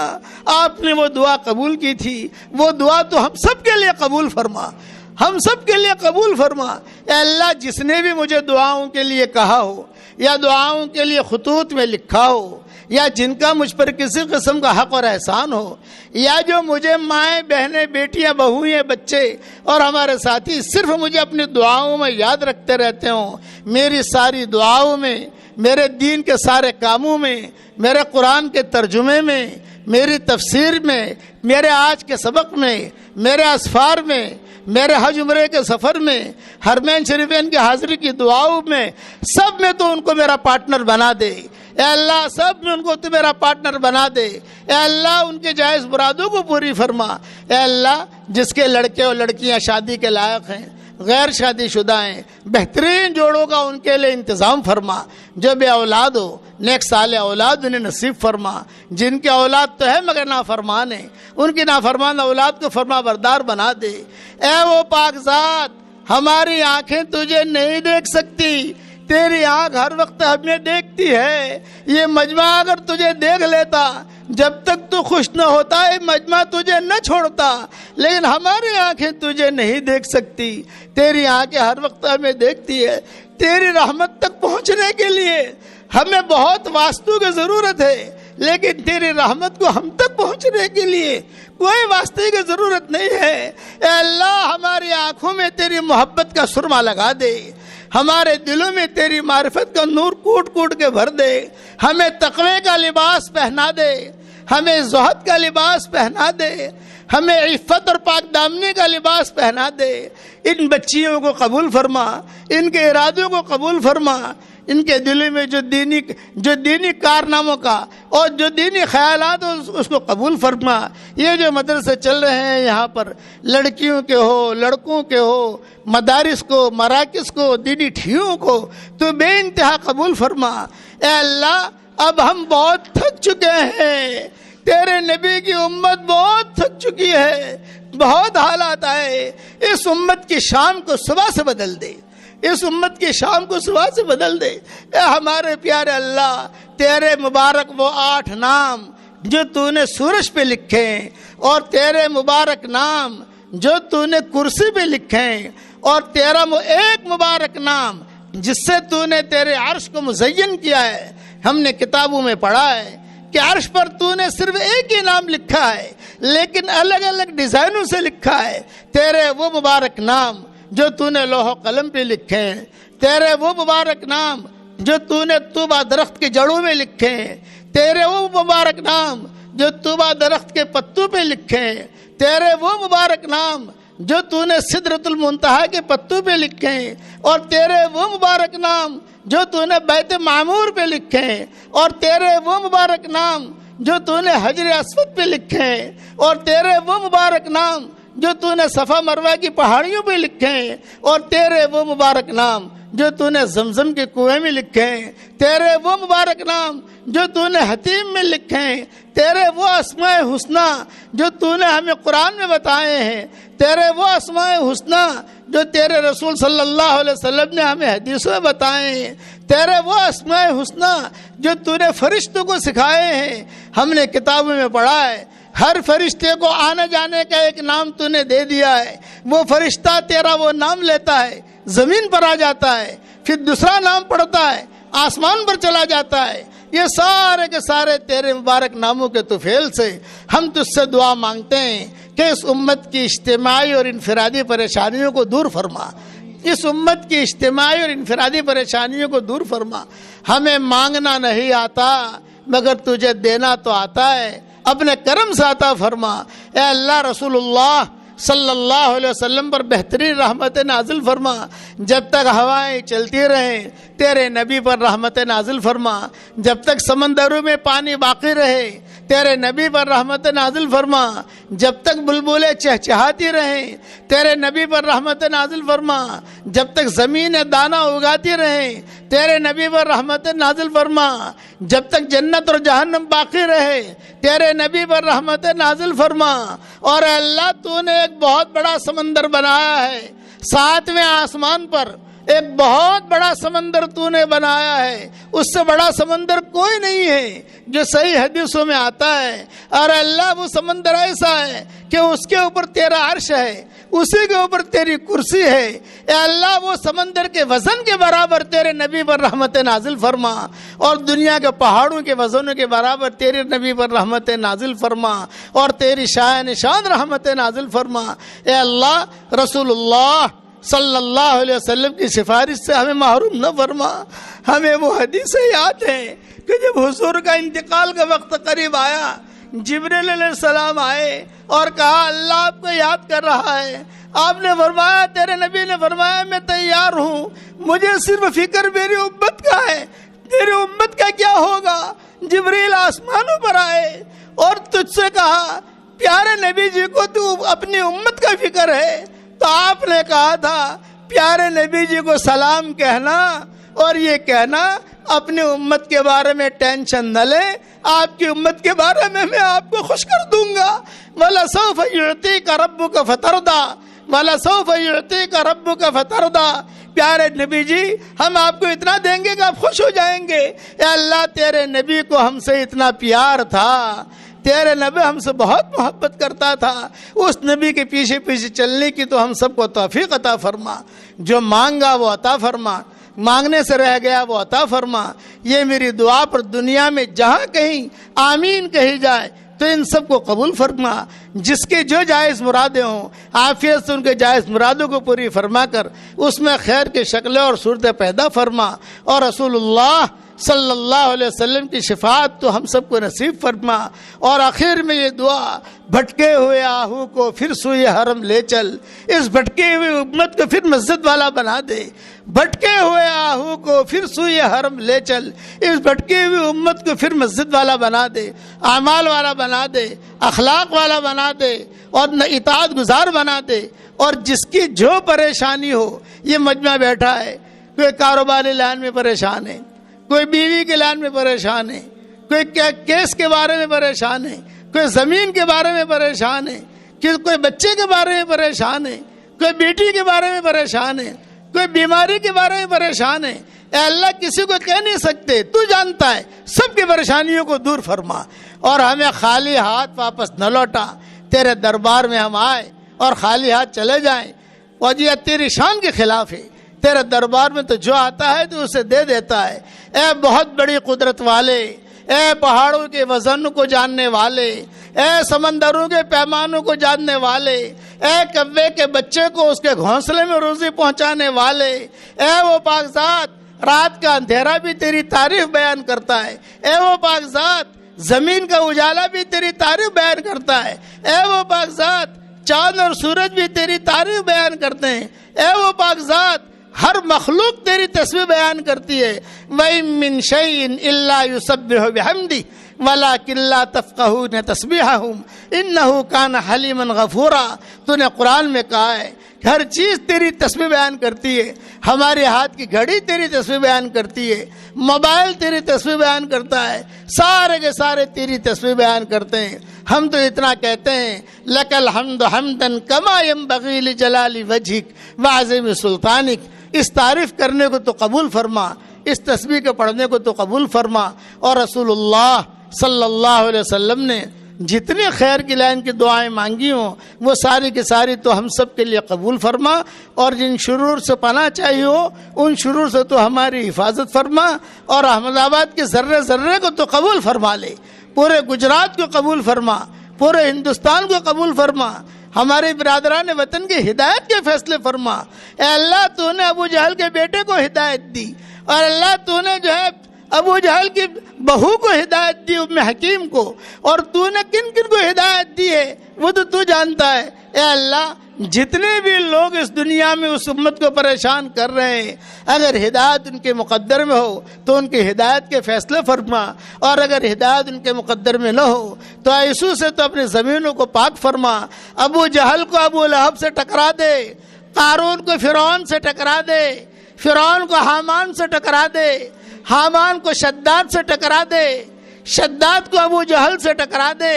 اے اللہ انسان اور جناتوں کے ہدایت کے فیصلے فرما. سعد ابن عبادہ کو جناتوں نے قتل کیا تھا، یہ صحیح حدیثوں میں آتا ہے. کئی صحابہ کو جناتوں نے قتل کیا تھا، وہ جنات اب بھی ہیں.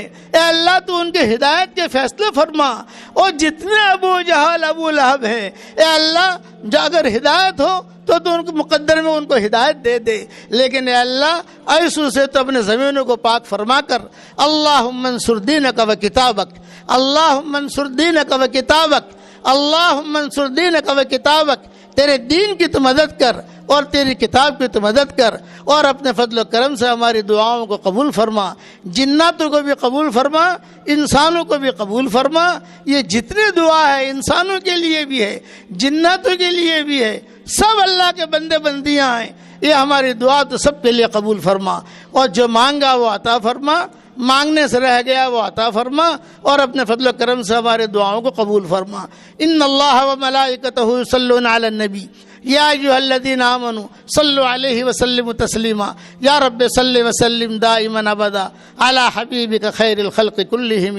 سبحان ربنا رب العزۃ عما یصفون وسلام علی المرسلین والحمد للہ رب العالمین. اب دیکھیں میں آپ حضرات کو سلام کرتا ہوں، سلام کا جواب دے دیں، ہمیں جانے دیں، مائیں بہنیں بیٹھی رہیں جب تک ہماری کار نکل نہیں جاتی. السلام علیکم ورحمۃ اللہ وبرکاتہ.